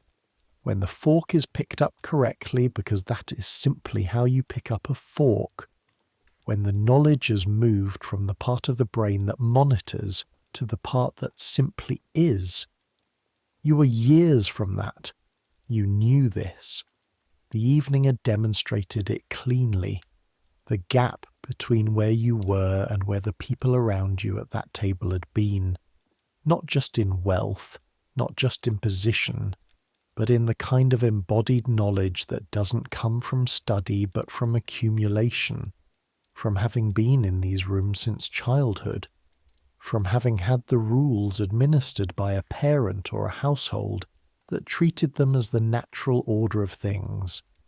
But you were closer than you'd been this morning. The city had a particular sound at this hour. It wasn't quiet, as established, but it had moved into a lower register, the daytime frequencies giving way to something slower. The cart traffic was largely gone. The street vendors were done. What remained was more human, less mechanical. Voices, footsteps, the occasional horse. And underneath all of it, barely audible but always there, something that wasn't quite a sound but was present anyway, the river. Or the presence of the river, which was the same thing. You thought about the table, the abundance of it. 30 dishes and 24 people, and the 6 glasses and the removed tablecloth. You had spent half the evening managing anxiety about specific objects, and the other half managing anxiety about specific rules, and none of it had killed you. None of it had ended the evening or your prospects in it. The small errors had been made and filed and would influence nothing very much, probably. And the things that had gone well, Gresham, the bow, the brief moments of genuine conversation, those were real. The evening would become a story. You could already feel it becoming a story, which was what the brain did with things it needed to process. It gave them narrative shape. It found the arc. It identified the thing you learned and the way you learned it, so that the experience could be stored in a form that was useful rather than just memorable. The story was, you went to a formal dinner for the first time and you survived it imperfectly, and learned from both the imperfection and the survival.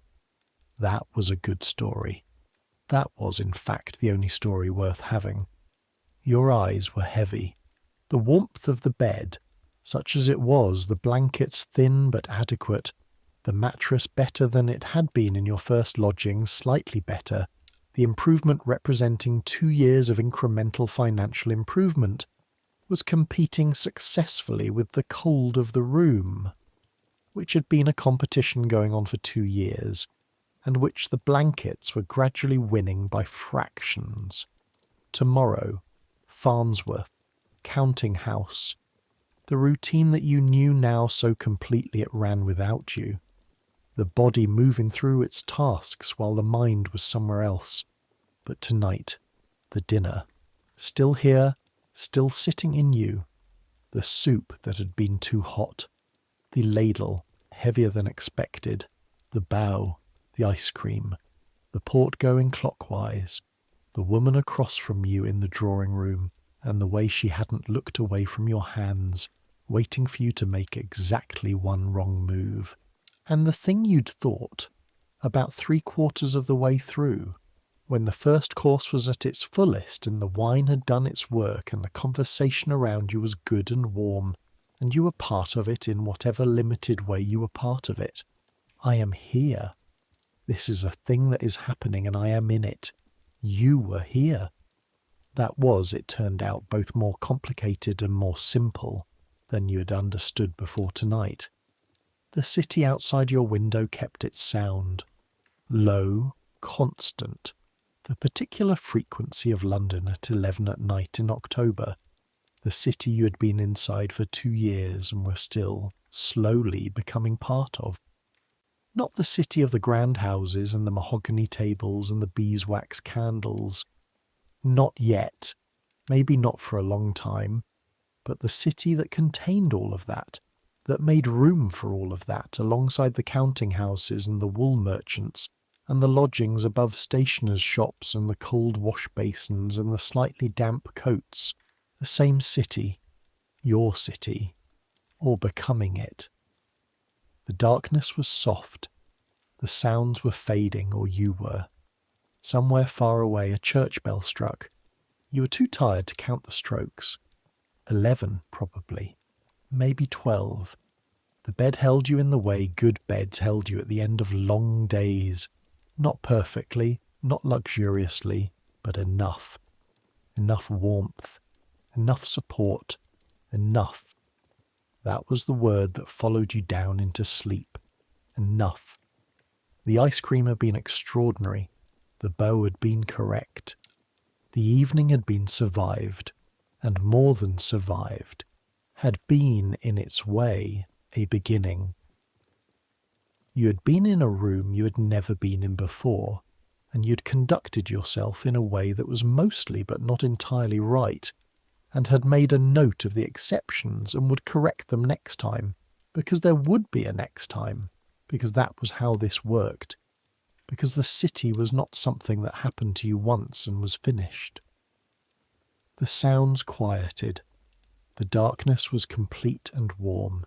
You'd been sitting in a drawing room in Grosvenor Square 4 hours ago, holding a hot glass of negus with one hand and rehearsing a bow in your head with the other, watching 20 people perform the intricate social theatre of not quite knowing each other yet, the whole elaborate ritual of it, the procession, the table, the removes, the toast, the decanter going clockwise, the tablecloth lifting to reveal the polished mahogany beneath.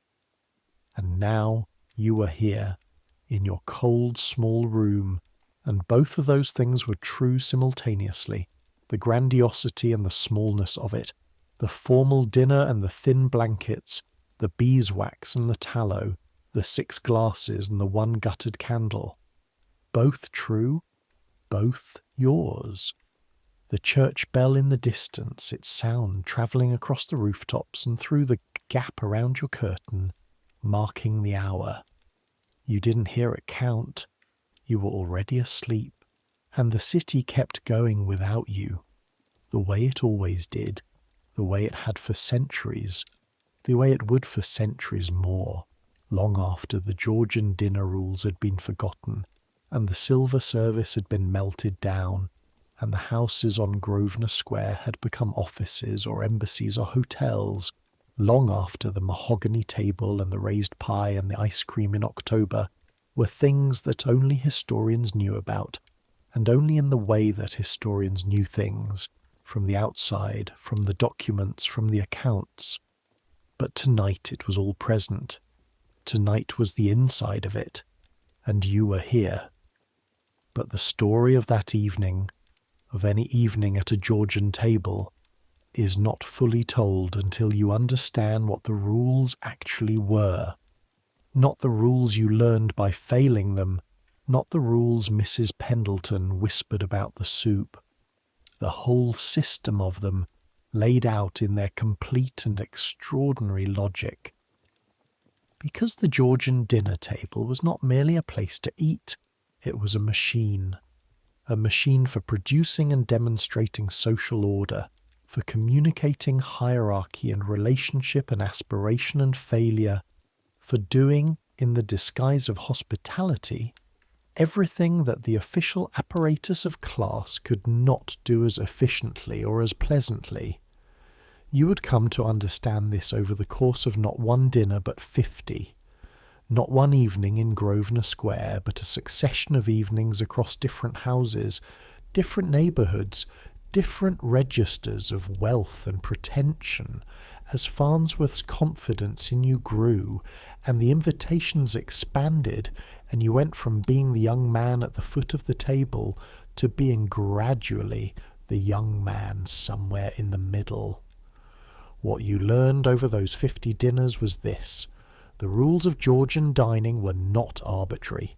Every single one of them had a reason, and the reason was usually one of 3 things. They communicated something about the person who followed them. They prevented a specific problem that had arisen often enough to require regulation, or they were a form of social weaponry, a test, administered silently, with a pass or fail grade that was never announced but always recorded.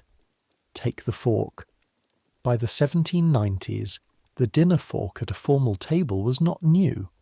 It had been in use in England for almost a century, but the way you held it was still, in this decade, a matter of active social observation, because there were two ways to hold a fork and they told you different things.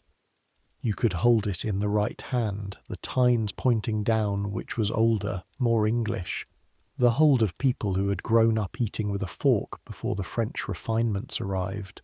Or you could hold it in the left hand, tines down, while the knife remained in the right, the newer fashion, the continental fashion, the fashion that declared your household had received and adopted certain French influences. Both were defensible, both were practiced at good tables. But they were different, and they meant different things, and the person you were sitting next to would know which you used and would file it. And this is just the fork alone. The knife had its own logic. You did not put your knife in your mouth. This was a rule old enough to have been taken for granted long before 1793, but it had been old enough to be taken for granted because people had done it regularly and without thought for most of England's dining history, and the prohibition was relatively recent, within the last 100 years, and arrived not as hygiene but as class distinction. The people who put their knives in their mouths were the people who ate from shared platters, who tore at food with their hands and used their blade as a utensil across all phases of the meal. Not doing this declared that you knew the distinction, not doing it under any provocation, not when the fish was stubborn or the meat resistant, not when you'd forgotten yourself for a moment. That was the performance, the spoon. You knew about the spoon now. You put it down wrong on the first dinner and moved it, which was noticed. The rule was simple. Spoon in the bowl when finished, not beside it. This was not about tidiness. It was about signalling completion. The spoon in the bowl communicated to the footman that you were done and this course could be cleared. The spoon beside the bowl communicated that you might still want it, that you were still engaged with what was in the bowl, that the footman should wait. These were not large stakes, but they were real ones, and the footman who read them wrong and cleared something before you were done was an embarrassment to his household, and the guest who sent ambiguous signals was the cause of that embarrassment. The rules of what to eat were more complex still. The problem with the Georgian dinner table, with the abundance of it, with all 30 dishes present simultaneously, was that the abundance was unevenly distributed. What was nearest to you was yours to eat freely. What was further away required asking, and the rules of asking were rules of tact, which is to say they were rules about not making your want too visible, not treating the dinner table as a catalogue from which you placed orders, not demanding things across 6 feet of mahogany in a voice that carried. The correct method was indirect. You might comment on a dish, "That looks particularly fine," which was an invitation for someone near it to offer. You might ask someone to pass something phrased as a request rather than a direction. You might catch the footman's eye and indicate with a small gesture, very small, barely a tilt of the head. The directness that was acceptable in commerce, in the counting house, in the market. "I want that. How much?" had no place here. Here you wanted things obliquely, and you received them as gifts rather than as goods, and you expressed gratitude in proportion. And there were things you did not eat, not for reasons of taste, for reasons of demonstration. The amount you ate was a communication. You did not eat a great deal if you were a woman, because a great deal was considered unrefined, and women at Georgian tables were expected to eat with what was called delicacy, which meant moderate portions of things, a performance of appetite that was controlled enough not to seem excessive. The same principle applied, in a more relaxed form, to everyone at the table. You did not go at the food like someone who'd been hungry.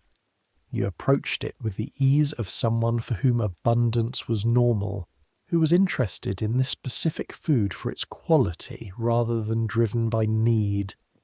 The women had it particularly complicated. They were expected to appear to eat, and also expected to remain slender, which in the specific contours of a Georgian dinner, multiple courses, rich sauces, heavily buttered pastry, dessert wines, required either significant tolerance for discomfort or a practice that everyone knew about and nobody acknowledged, which was the careful management of public appearance versus private reality. Some women ate almost nothing at dinner and were ravenous by morning. This was accepted. This was actually expected. The performance of small appetite was more important than the reality. You are not a woman, and this particular rule did not apply to you, but you observed it with the same careful attention you observed everything else, because the observation of people managing their own relationship to the table's rules was its own form of education. The toasts. About the toasts. You had experienced them imperfectly, without understanding the full system. Here is what the full system was. In a Georgian dinner of any social ambition, the toasts were not interruptions to the meal. They were part of its structure, as much as the removes or the withdrawal of the ladies. The first toast was usually to the host and hostess, given by the senior guest. The loyal toast, to the king, came after the second course typically, though some households did it after the first, and getting this wrong, proposing the loyal toast at the wrong moment, was exactly the kind of error that you would always be remembered for by the person who knew it was wrong. After the women withdrew and the port arrived, the toasts multiplied. There were toasts to absent friends, to the military, to trade, to various institutions. Some of these were political, and navigating the political toasts required knowing who was in the room. In 1793, with France in revolution and England watching anxiously, the politics of a dinner table were not abstract. The toast to the Constitution, to the English Constitution, to its specific quality of moderation in contrast to French excess, was common, and it was a toast that contained a political position that not everyone at any given table shared, and the act of raising your glass to it declared you, and declining was not possible. And so you raised your glass regardless of your private thoughts, and drank regardless of your private convictions, because refusing a toast at a Georgian dinner was one of the few acts more socially destructive than getting the soup spoon wrong. The port specifically. The port that moved clockwise, always clockwise, to the left. This rule was so deeply embedded that the phrase "the port hasn't reached me yet" entered the language as a response to any imposition on your time or attention, meaning, the pleasure is coming, but isn't here yet. You passed the decanter when you were done. You did not hold the decanter. You did not pour for yourself and pass the empty decanter, which was considered a specific meanness. You poured for yourself and for the person on your right before passing on. The conversation rules were perhaps the most subtle, because they were the most variable and the most dependent on reading the room. There were topics that were safe anywhere. The weather, always. The roads, often. The theatre, if you knew the theatre. Recent publications that had received public attention. The general health of trade, sporting events if the company leaned that way. These were the neutral ground, the conversation equivalent of the first course, required and not particularly dangerous. There were topics that required care, politics, religion, anything with a stake in current events, anything personal about anyone present or recently present, anything relating to money specifically, not trade in general, which was fine, but specific sums, specific debts, specific fortunes. Mentioning someone's financial circumstances, however indirectly, was an exposure you were not permitted to make, and there were topics that were simply not permitted, which is to say that raising them was so alien to the social logic of the space that would not read as a rule violation, but as a failure to understand that you were in a room with rules, the dinner table equivalent of arriving without your coat, of sitting before being invited, illness in its physical details, death in its physical details, the circumstances of servants, the price of your own goods.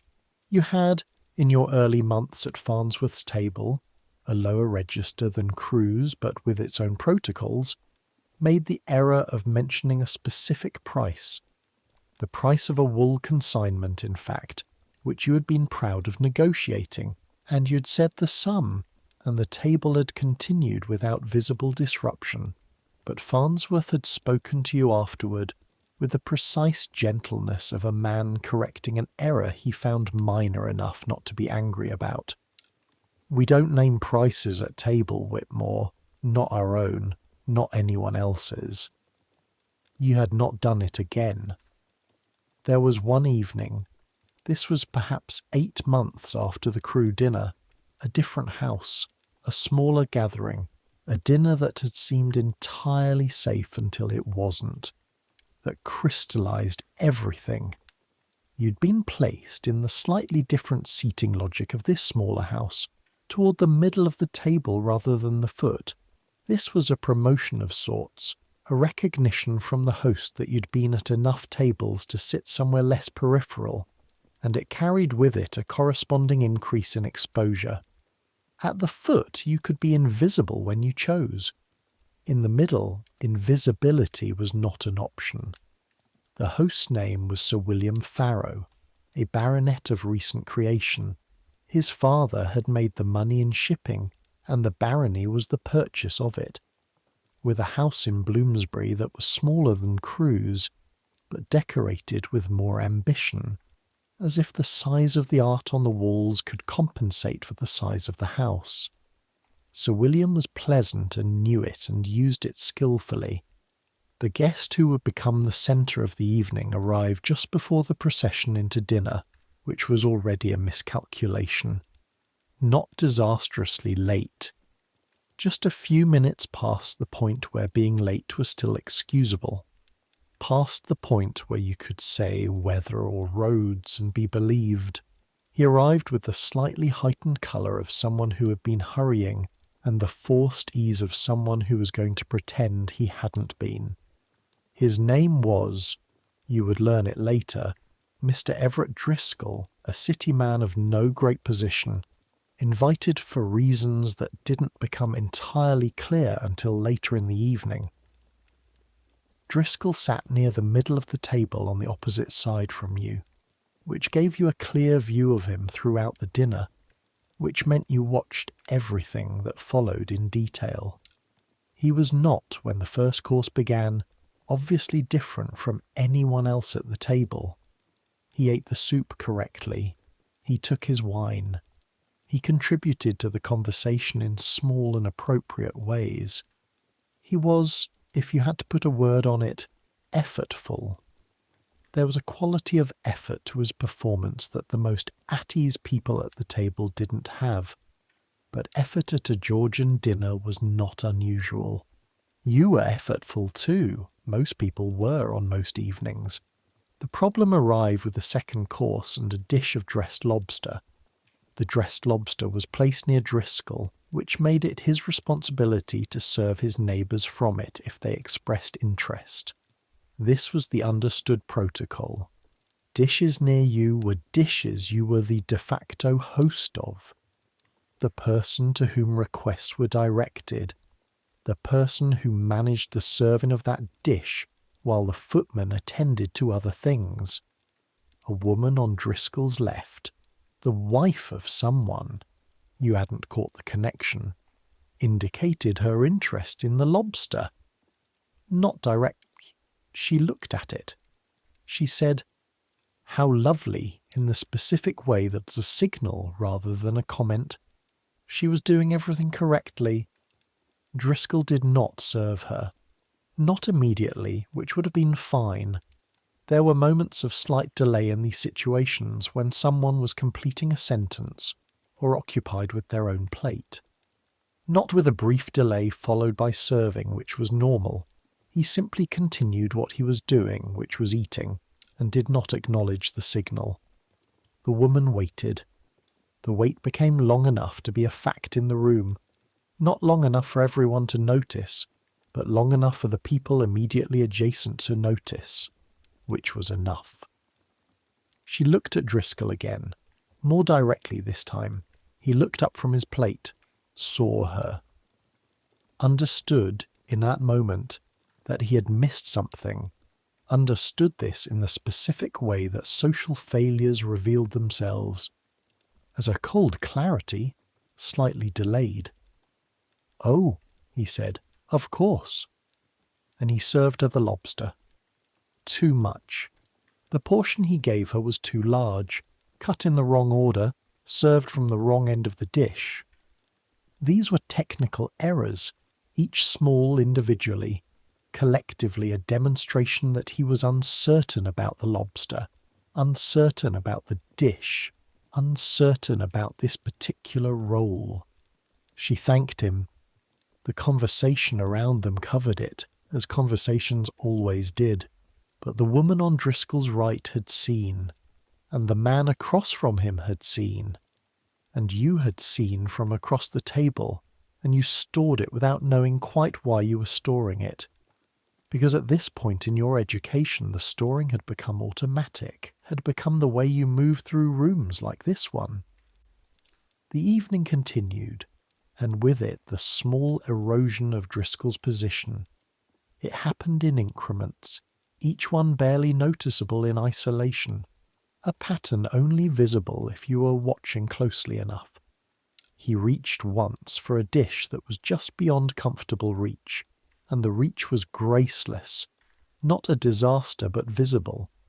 He declined a toast, the second one of the evening, with a hand over his glass rather than drinking, which was technically acceptable, but which communicated something about his relationship to this specific toast that was worth noting. He addressed Sir William twice using the wrong form, Sir William both times rather than the formal address, which in this context declared either unfamiliarity with baronets or nerves, and neither served him. The conversation turned late in the second course to a subject that Driscoll clearly knew well. You could see it. The slight forward lean, the engagement, the readiness. The subject was harbour improvements, something about the dock situation at Wapping, and he had knowledge here, real knowledge, the kind that came from professional engagement.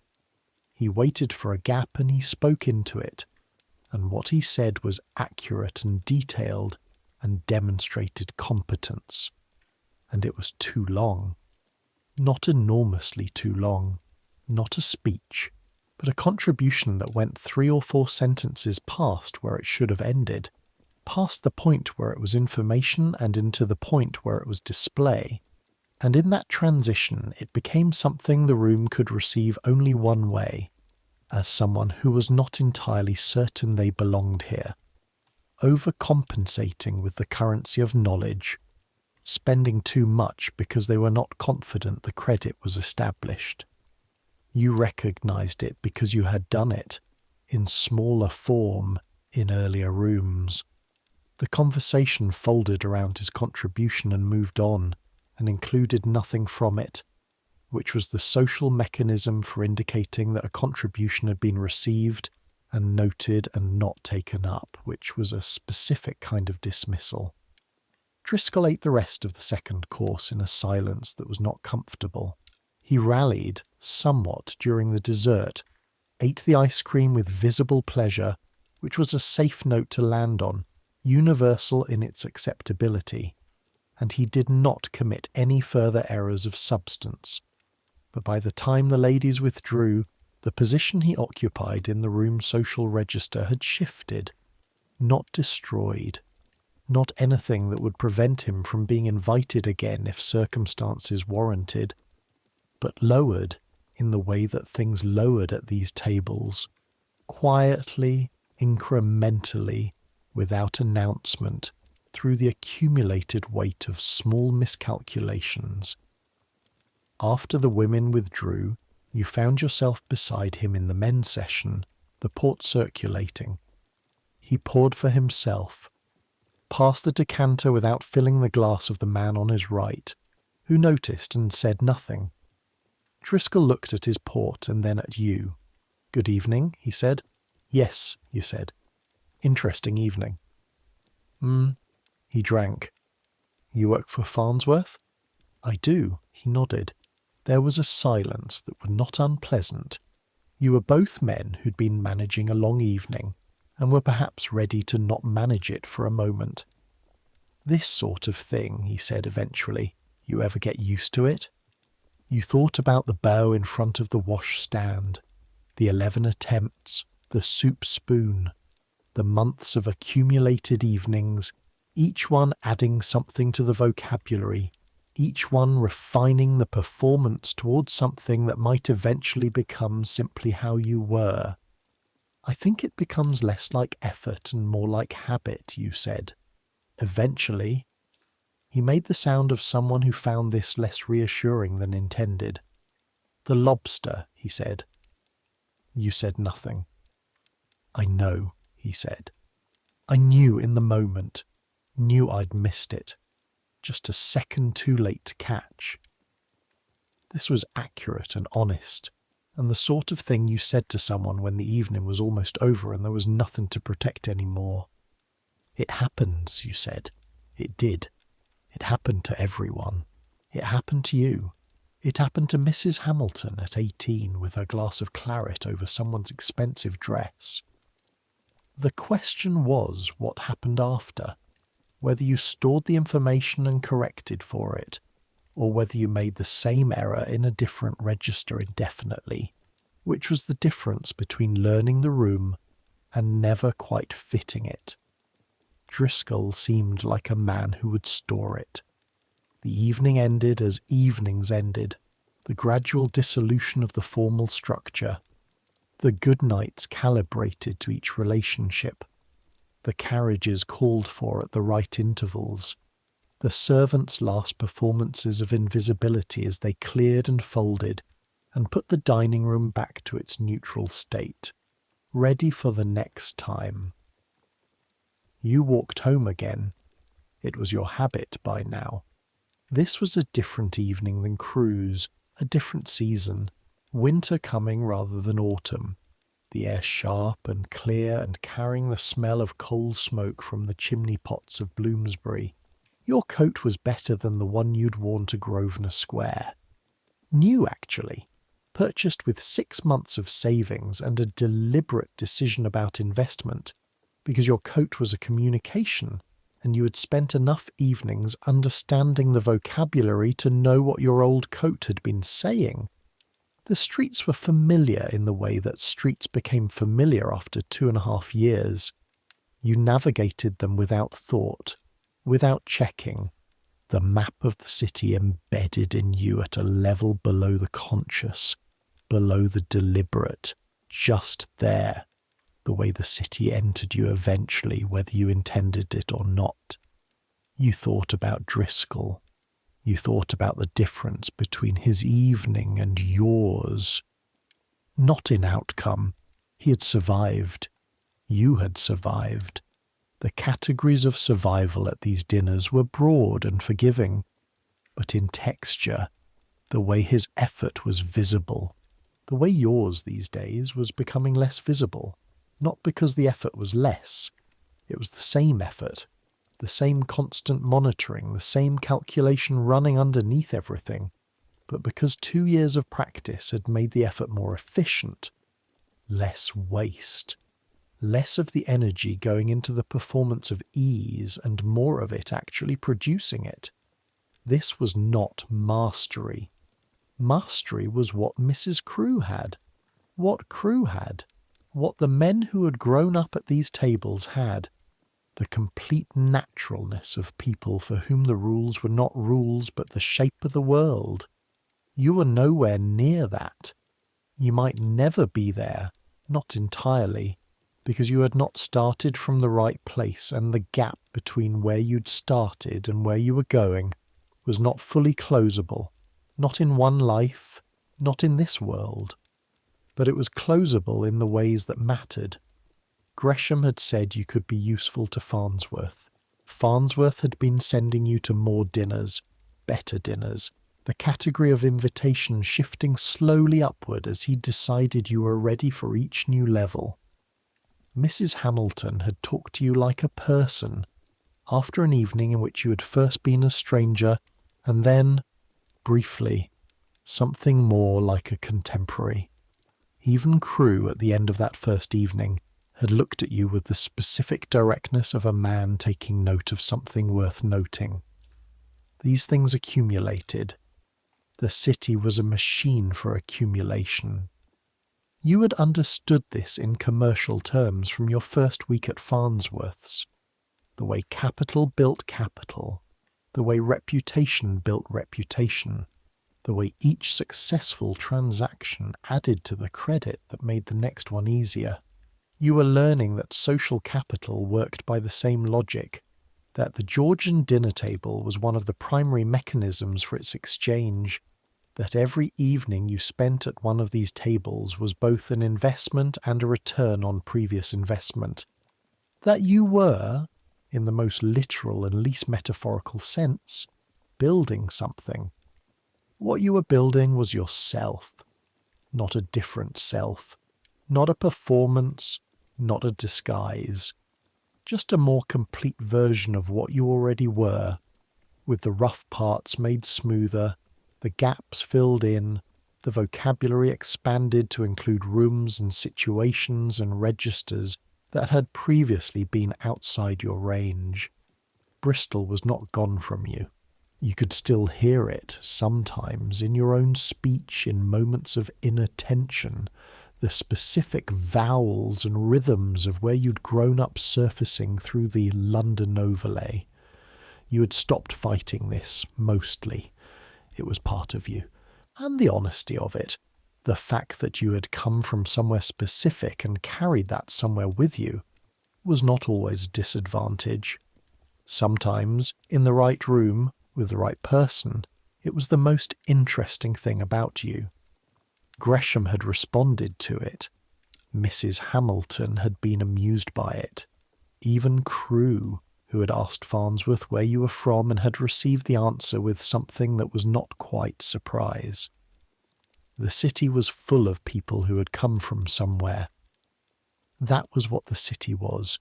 It was the somewhere that everyone arrived at, carrying their previous somewheres with them, and the mixture of all those origins was what made it what it was.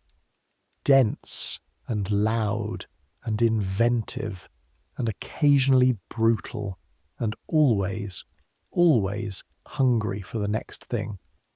You turned the corner onto your street. The stationer's was dark. The building was dark.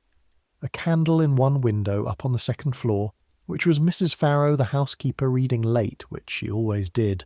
Everything else shadow and silence. You let yourself in, up the stairs. The creaking step on the second landing stepped over automatically. Third floor, your door. The room was cold. The coal scuttle was empty again. You'd been meaning to arrange a standing supply, a regular delivery, the way the households you visited arranged their coal, systematically, without thinking about it. The fuel simply always there because someone had made the arrangements for it to be always there.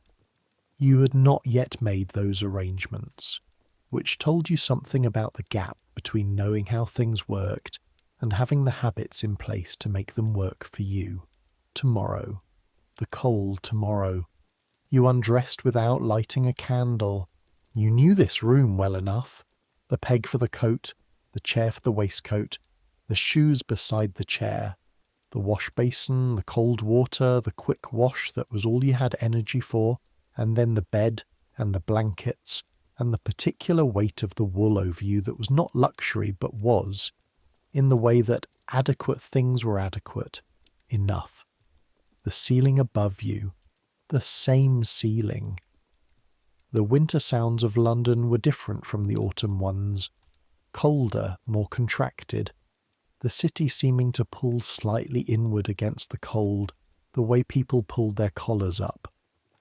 The street noise was the same in structure but different in quality, as if the cold had changed the acoustic properties of the air, which perhaps it had. The footsteps outside sounded different in winter. The horses sounded different. The calls of the night watch were shorter, more businesslike, less willing to linger in the cold air than in the softer months. Driscoll's lobster, the portion too large, the cut from the wrong end. You filed it, put it in the place where you kept the things that were useful to you, not as a judgment of him, not as a comparison to yourself, but as information, as an addition to the vocabulary, the lobster rule. The dish nearest to you was yours to manage. The correct portion was smaller than you thought. The correct cut was from the end that was already open, not the intact end. You served your neighbours before yourself. These were things you knew now that you hadn't known a year ago. The inventory of what you knew was growing slowly, the way all inventories grew, item by item, imperfectly, with gaps and duplications and occasional corrections of previous entries. The man you had been when you arrived in London, 20 years old, a letter of introduction in your pocket and a very limited understanding of what you were walking into. The man you were now, 22, nearly 23, with an understanding that was still incomplete and always would be, but was increasingly functional, increasingly enough to move through the rooms that mattered without leaving a trail of visible errors, without doing the things that announce your origins in ways you hadn't chosen. This was the work, not dramatic, not heroic, not the great transformation of novels, where the young man arrives in the city and by the power of his extraordinary gifts or his extraordinary circumstances becomes someone new and magnificent by the final chapter. The real transformation was this: incremental, imperfect, conducted one dinner at a time, one correctly placed spoon at a time, one bow in front of a washstand mirror at a time, one evening at a time. The darkness was full and soft. The blankets held their warmth. Somewhere in the city the night watch was calling. Somewhere the bakeries were starting their fires. Somewhere the river was running cold and black toward the estuary and the sea beyond, carrying its freight of boats and history and the accumulated waste of 1 million people, the way it had been running for as long as there had been a city here to sit on its banks. You thought of the mahogany table, the 6 glasses, the beeswax candles burning their long, slow burn. You thought of Crewe and laughing. You thought of the ice cream, cold and orange flower sweet, arriving at exactly the right moment. You thought of nothing after that, just rest, the long drift toward morning. Let sleep come the way it came at the end of good long days.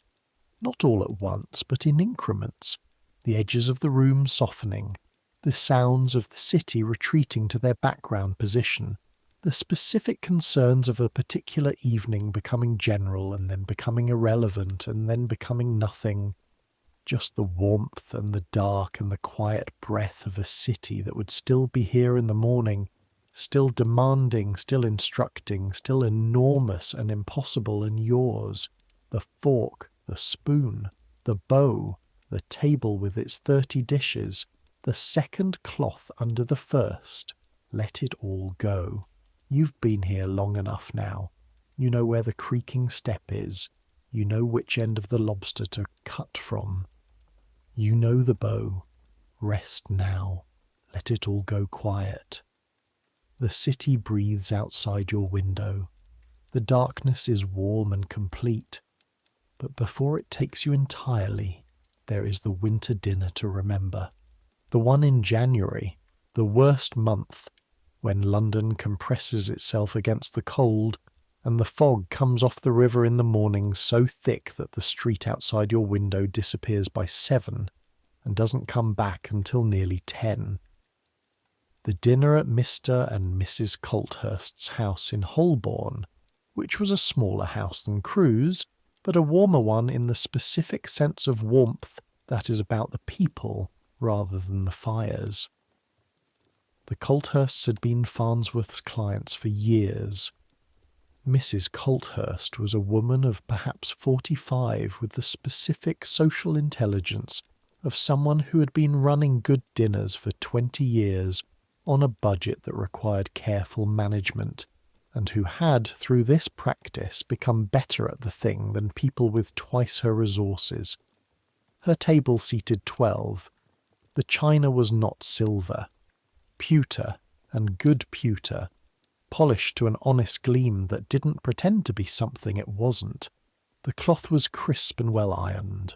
The candles were tallow rather than beeswax, and the smell of the room was different for it, less the expensive sweetness of Grosvenor Square, and more the honest working smell of a house that used everything it had well, and didn't apologise for what it didn't have. You'd been to Crewe's twice more by January.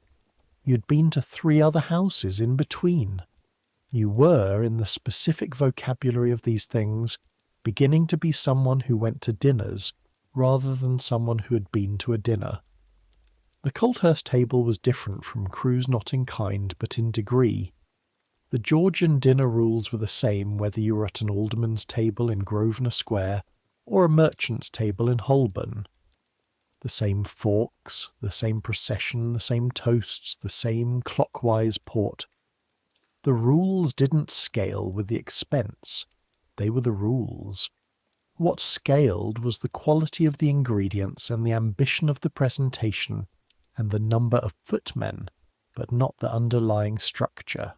What you discovered at the Colthurst table, though, and this was a discovery you could not have made at Crewe's, which was too formal to show it, was the warmth that was possible inside the structure. The way a well-run dinner of 12 could feel entirely different from a well-run dinner of 24. The conversation at 12 covered the whole table, everyone hearing everyone, the branching off into separate conversations less possible, and therefore less necessary. Everything was more present.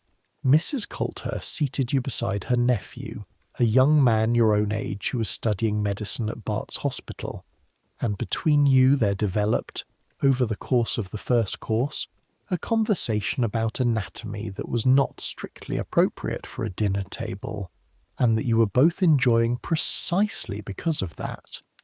The slight transgression of it, the way it sat at the edge of what was acceptable, both of you perfectly aware of this, both of you having made the calculation that the hosts were relaxed enough to tolerate it.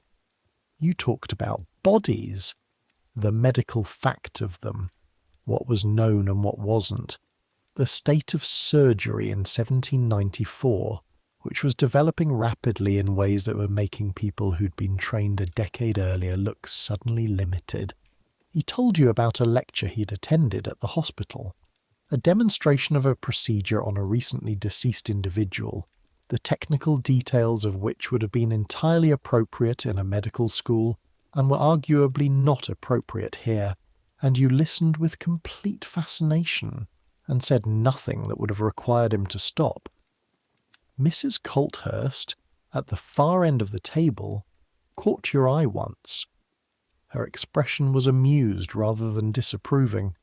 She knew what you were talking about. She had made the calculation herself, apparently, that it was fine. That was the warmth available inside the structure. Not in spite of the rules, but alongside them. The rules providing the frame within which this specific conversation could happen. because you both knew the frame well enough to operate at its edge without falling through. By the end of that dinner, you had what was probably the first friendship you had made in London that felt like a friendship rather than a connection. His name was James Hartley. He invited you to come see the hospital sometime. You told him you'd been put off hospital since your arrival in the city. He laughed and said he found that response encouraging. Most people in his experience were either not put off at all, which suggested pathology, or so put off that they couldn't be useful, which was its own problem. You apparently occupied the desirable middle ground. You walked home from Holborn in the January cold with the feeling of something having shifted, which was a feeling you were learning to recognise and trust. Not the dramatic shift of great events, not the transformation of novels. The small shift of a night that had added something real. The winter dinners were different from the autumn ones in texture. The cold outside made the warmth inside more intense by contrast, and the food was heavier. Game and winter vegetables and the dense, rich stews that the cold weather warranted, and puddings, heavier and more various than anything served in October.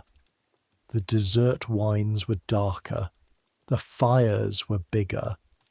You learned that winter the specific art of sitting close to a fire that was too large for the room and still maintaining the appearance of ease. A Georgian dining room heated by 2 fires and populated by 15 people generated a warmth that, by the second course, was actively uncomfortable, and the art was to remain composed while the temperature did things to your concentration that you couldn't entirely control. You drank less on the hot evenings, which all winter evenings were indoors, and you ate lighter than you might have otherwise, and you focused on the conversation as an anchor, because conversation required your attention in ways that protected you from the ambient heat.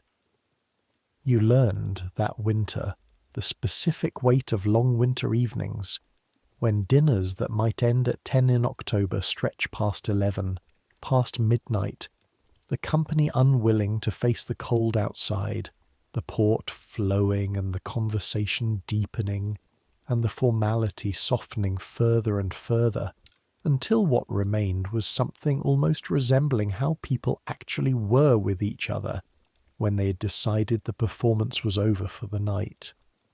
These were the best moments, you thought, not the formal ones, not the procession and the removes and the toast to the king.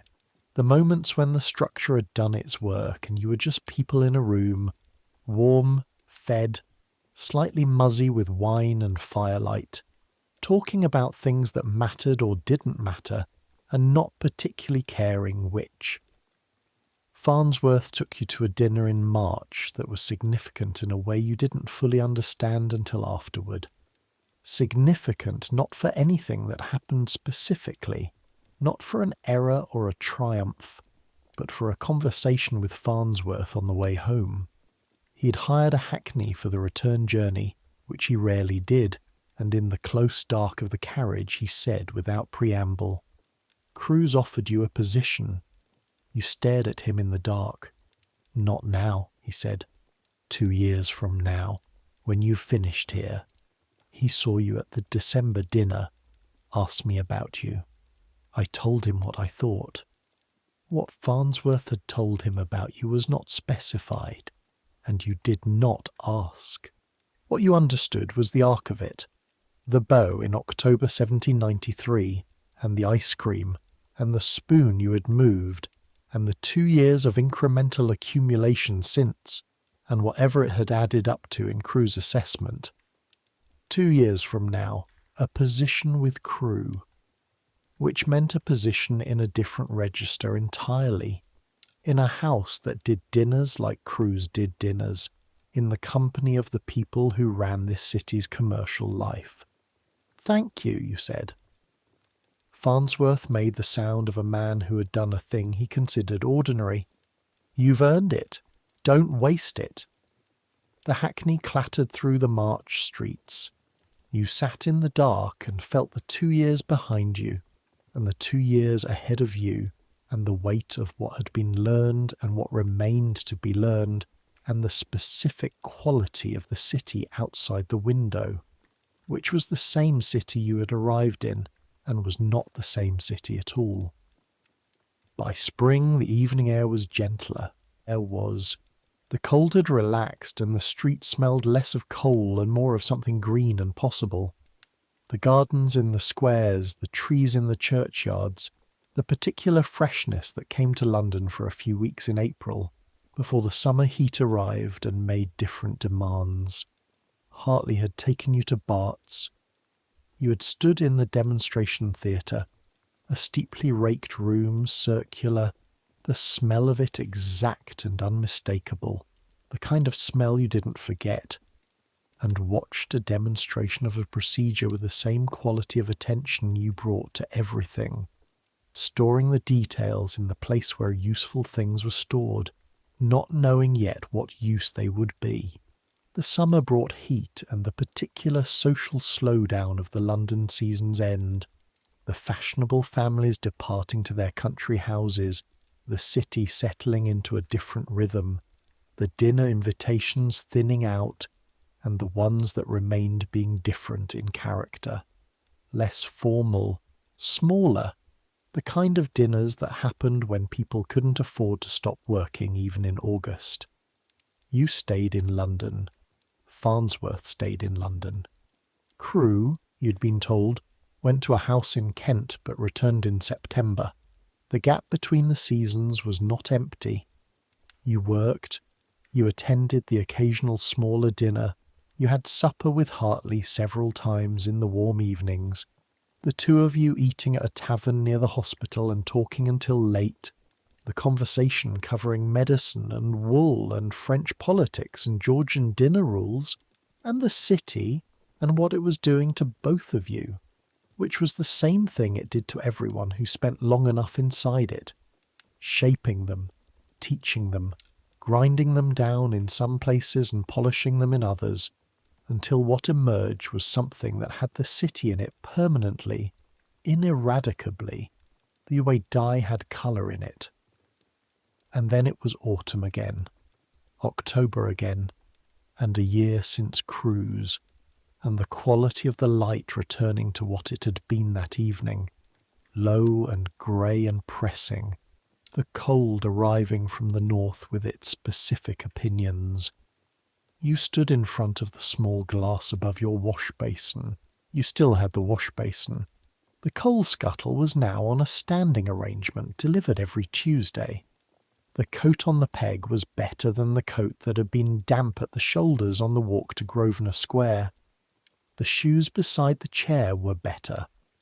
You looked at yourself. You were 23 years old, and you had been in London for 3 years. And in those 3 years you had sat at more tables than you could count precisely, and had accumulated from every one of them something. The spoon rule, the lobster rule, the port clockwise, the toast to the king, standing, the way you carried a bow, the way you carried yourself, the way the monitoring had become less monitoring and more just how you were in rooms, the constant background hum of social attention that you had thought, in the beginning, was exhausting, but that had turned out to be just a new kind of attention, a new frequency, available to you now the way colour was available to someone who had learned to paint. Not more effort, but different effort, richer, more capable of nuance. You were going to a dinner tonight, not Crewe's, a new house, a new host, a gentleman of some standing in the wool trade who had been doing business with Farnsworth for 18 months, and who had expressed through the appropriate channels the desire to extend the acquaintance to a social register. You were not the nervous young man of a year ago. You were not quite the man you were going to be. You were something in between, something with the shape of what you were becoming already present, the way a building had its shape before all the finishing work was done. You rehearsed nothing in front of the mirror. The bow was what it was now. Correct. Automatic. The result of however many evenings had passed since the 11 attempts in this room, the performance distilled to the point where the performance had become the act. You put on your coat. You went out into the October evening. The city was the same city it had always been. It smelled the same. Coal smoke and river and the particular compressed smell of 500,000 people living their lives in close proximity. It sounded the same. The vendors and the horses and the carts and the distant bells. It was large and complicated and demanding in all the ways it had always been large and complicated and demanding. But you moved through it differently. Not better than London. Not above it. Part of it now. The way you became part of anything you spent enough time inside. You stopped navigating and started inhabiting. The city was not something you were visiting. You lived here. You had been living here long enough that the word living meant something different than it had at the beginning. Not just occupying the space, but actually making it yours. Putting down the invisible roots that were constituted by 3 years of mornings and evenings and dinners and conversations and errors and small successes and the slow accumulation of knowing where you were. The dinner was at 6. You were on time, which was to say you were 12 minutes late, which was correct. You walked up the steps. The footman opened the door. The warmth of the house hit you. Beeswax and fire and food beginning to reach its full complexity from the back of the house. The same welcome, the same arrival. You handed over your coat. You went up the stairs. You walked into the drawing room. You were warm enough, fed enough, here enough. But before all of that, before the coat on the peg and the cold room and the coal scuttle on its standing arrangement, there was the matter of what it meant. What it meant to have done this for 3 years. What it meant to have walked into rooms you didn't belong in, repeatedly, until the rooms stopped knowing you didn't belong in them. What it meant to have learned a language that nobody taught you, that you assembled from mistakes and observations, and the partial information offered by people like Mrs. Pendleton and Gresham and Mrs. Hamilton, from the pattern of what worked and what didn't, from the bow rehearsed 11 times, and the spoon put down wrong, and then corrected, and the lobster served from the wrong end by someone else, whose error taught you something you couldn't have been told directly. You were learning something about how the world taught things. But there was another layer to the Georgian dinner that you had not understood until you'd been to enough of them. And this was the layer concerning the women at the table. You'd been watching the women at these dinners since October 1793, and what you had understood initially was superficial. They were present. They were beautiful in the specific way that women of this class and time were beautiful, which required not natural beauty so much as the constructed beauty of good dress and good posture, and the particular quality of face that came from eating well and sleeping adequately and not having to work with your hands. And then they withdrew after dessert, and then they were rejoined. That was the shape of it as you had initially understood it. What you came to understand over the dinners that followed was more complex and, if you were honest, more uncomfortable. The women at a Georgian dinner were simultaneously the centre of the room and its most constrained participants. The centre, because the entire architecture of the formal dinner was organised around them. The arrangement of guests along social lines required the women as anchors. You placed women of rank at the top of the table, and men arranged themselves around them. The conversation before dinner, in the drawing room, was directed toward the women as much as between them. The procession into dinner was constituted by men escorting women, each pairing communicating something about the social calculus of the evening. The host's attention was as much toward his female guests as his male ones, perhaps more. The women set the tone of the table in ways that were real and significant. Mrs. Crewe, managing her end of the dinner with the precision of someone who'd been studying this subject for 20 years, was doing more work than Crewe himself in ways that were invisible precisely because they were so complete, and the most constrained. Because for all the central position, the rules that applied to women at the table were more restrictive than those that applied to men in ways that, once you saw them, you couldn't unsee. The food. Women were expected to eat with what was called delicacy, which meant, in practice, less than men.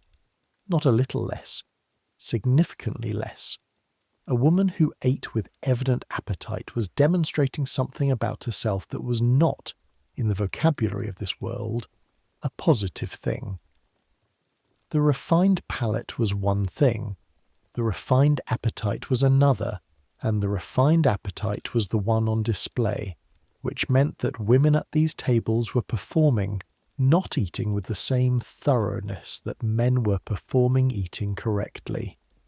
Both performances were demanding.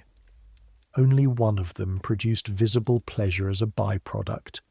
The conversation.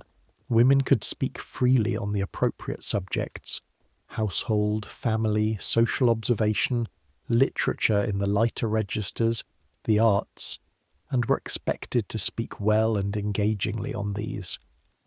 A woman who couldn't hold her end of a dinner table conversation was failing at a serious social duty. But the subjects that were exclusively theirs were narrower than the subjects exclusively available to men, and the subjects that were off-limits entirely were the ones that men conducted freely among themselves. The political, the financial, the medical in anything but domestic application. The women knew this.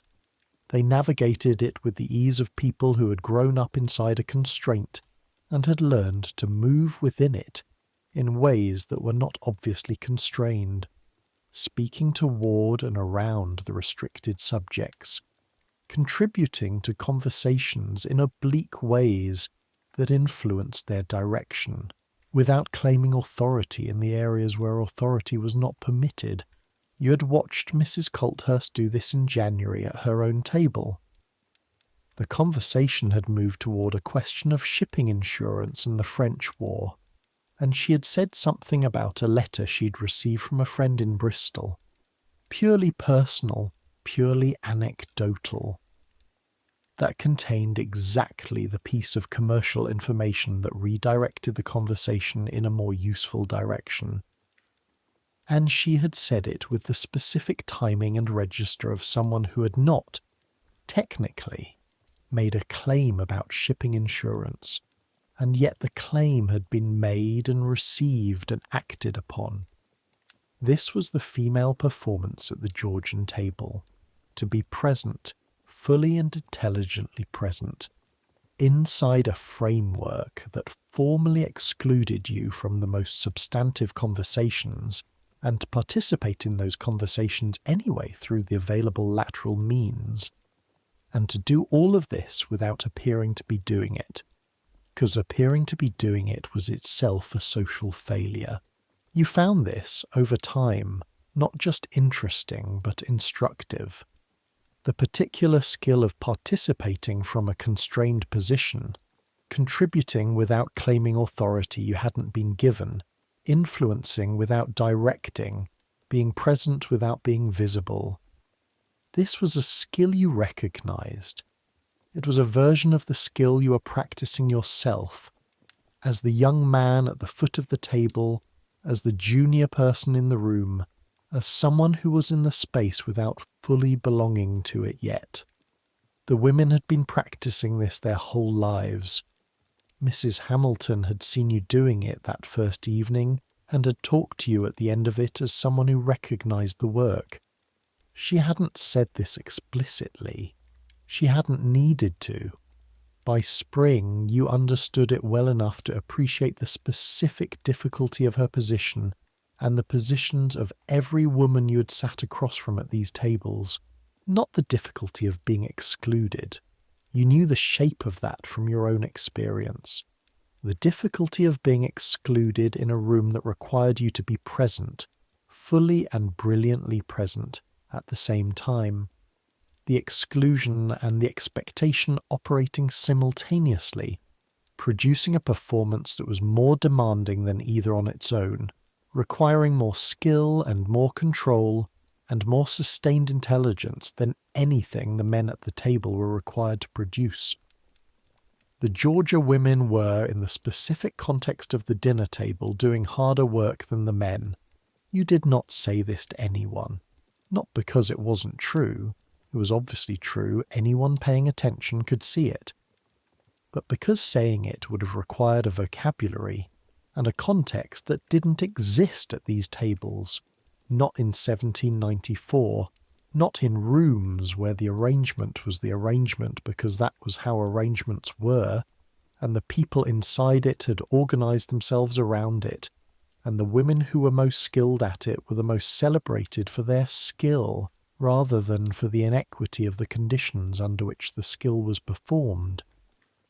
What you could do was watch and understand and take what was useful from the understanding. The lateral approach to constrained positions, the specific intelligence of indirect contribution, the patience of operating from a position that required waiting for the right moment, rather than claiming any moment. These were things you were practicing yourself. The women at these tables had mastered them. Mrs. Hamilton had mastered them. You thought about this as you walked home from the spring dinner in March, the one where Farnsworth had told you about Crewe's offer, in the Hackney without preamble. You walked because the evening was mild and because walking gave you time with your own thoughts in a way that a hired carriage did not, in the way that all of your best thinking happened in movement through the city, one foot in front of the other, the streets providing a kind of company that was neutral and real and didn't require anything of you. You thought about what you were learning and what it was costing. You thought about the dinner table as a machine, and what the machine produced and who it served and who it didn't. You thought about Driscoll and his lobster and the specific public quality of his small failure. And you thought about the women whose failures and successes were just as real and just as observed and just as filed, and who had less room to fail because the margin was narrower, the tolerance for error smaller, the cost of getting it wrong higher. You were lucky. Not in a way that felt like luck, not in the specific warmth that the word implied, in the cold way of structural luck, the luck of position, the luck of being the category of person for whom the rules of the game were demanding but navigable. You had been walking through rooms for 2 years telling yourself that you were learning to belong in them. You were, but you were also learning what belonging cost and who it cost more and why, and what you were supposed to do with that knowledge in a world where what you were supposed to do with it was nothing, because the world was arranged the way it was and the arrangement was not something you could address. From the foot of a dinner table in Holborn in 1794 with your best coat on and your bow rehearsed, what you could do, watch, understand, carry it with you. Let it inform how you were in rooms, how you spoke to people, what you paid attention to, what credit you gave to whom. It was not enough. It was also what was available. You walked home through the March streets, the city working around you in its indifferent, enormous way, the same as always, and you were part of it, and it was part of you. And both of these things would remain true, and neither of them was simple. It didn't teach them by explaining, not the things that mattered. The things that mattered, the fork, the bow, the specific register of a toast, the way to receive a compliment at a table without too much or too little. These were not in any book you had access to, not in any letter of advice from Farnsworth, not in the explicit curriculum of your apprenticeship. They were in the doing of them, and the doing of them wrong, and the correcting, and the doing them again. Every Georgian dinner was a lesson in this specific form of learning, not a lecture, an immersion. You were put in the water and you either swam or you sank, and the swimming itself was the education, and by the time you were swimming confidently, the memory of not being able to swim had become distant and slightly unreal. The way the memory of not being able to read was distant and unreal for people who'd been reading for 20 years. This was what the Georgian dinner was for. Not for the food was extraordinary, yes, but you could eat extraordinary food in other ways that involved fewer forks and less monitoring. Not for the company exactly. The company was available in other rooms, at other tables, in coffee houses and taverns and counting rooms. The dinner was specifically for the performance and the observation of the performance, for the generation of shared context between people who had all been through the same rituals, who had all been tested by the same tests, who could recognize each other by the way they held a spoon, and the way they accepted a glass of port, and the way they handled the moment when the lobster was theirs to serve. It was, in the most literal sense, a shared language. And like all shared languages, it was both inclusive and exclusive at once. It connected the people who knew it, and it was opaque to the people who didn't. And the people who were learning it existed in the liminal space between those two states, neither fully inside nor fully outside, navigating by partial information and the willingness to be wrong in public and to keep going anyway. You had been wrong in public many times. You'd kept going anyway. And here you were, the October evening that had started this, the drawing room, the procession, the dinner. That evening felt, from the distance of a year, both recent and very far away. Recent in the sense that you could access all of it still. The smell of the beeswax, the weight of the ladle, the cold precision of the ice cream. Far away in the sense that the person who had stood in the rain staring at the crew house before walking up the steps was not quite you anymore, or was an earlier version of you that you had moved beyond in ways that were real but invisible, the way most growth was invisible. You didn't feel yourself changing while it was happening, only noticed the distance afterward, the gap between who you were and who you had been. This was the city's work on you. You had been its material, and it had been working you since the moment you arrived, pressing and shaping, teaching by attrition and opportunity, and the specific friction of being in contact with something much larger and more complex than yourself. London was not gentle. It had never been gentle. The gin shops and the executions and the fog and the river's smell and the particular cruelty of social exclusion among people who had elevated social exclusion to a form of architecture, none of that was gentle. But it was real, and it was thorough, and what emerged from the process was real in a way that gentle things often weren't. You were real, more complete, more capable of occupying your own life than you had been 3 years ago. And you were 23, which meant you'd been 20 when you arrived, which meant you'd been impossibly young and hadn't known it, which was the appropriate condition for being 20.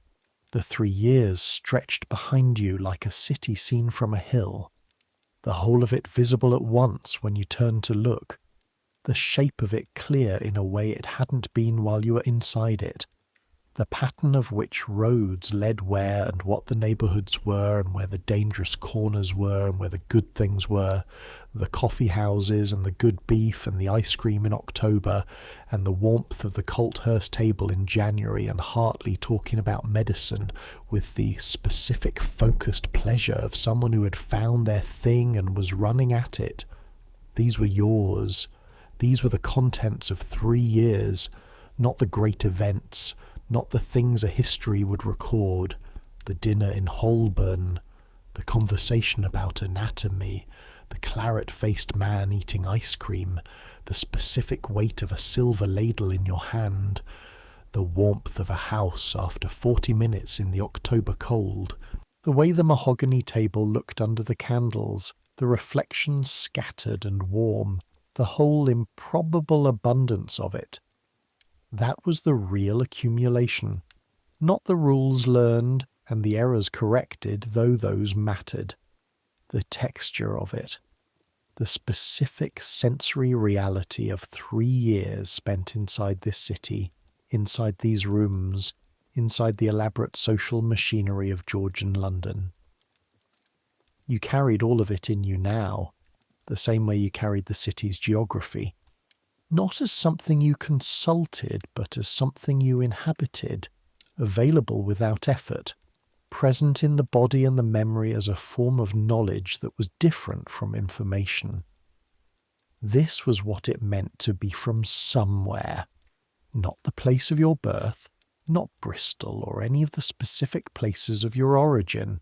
What you were from now was this: the drawing rooms and the dinner tables and the October cold and the January heat and the clockwise port and the beeswax and the river, and 3 years of evenings that had added up to something you would carry forever.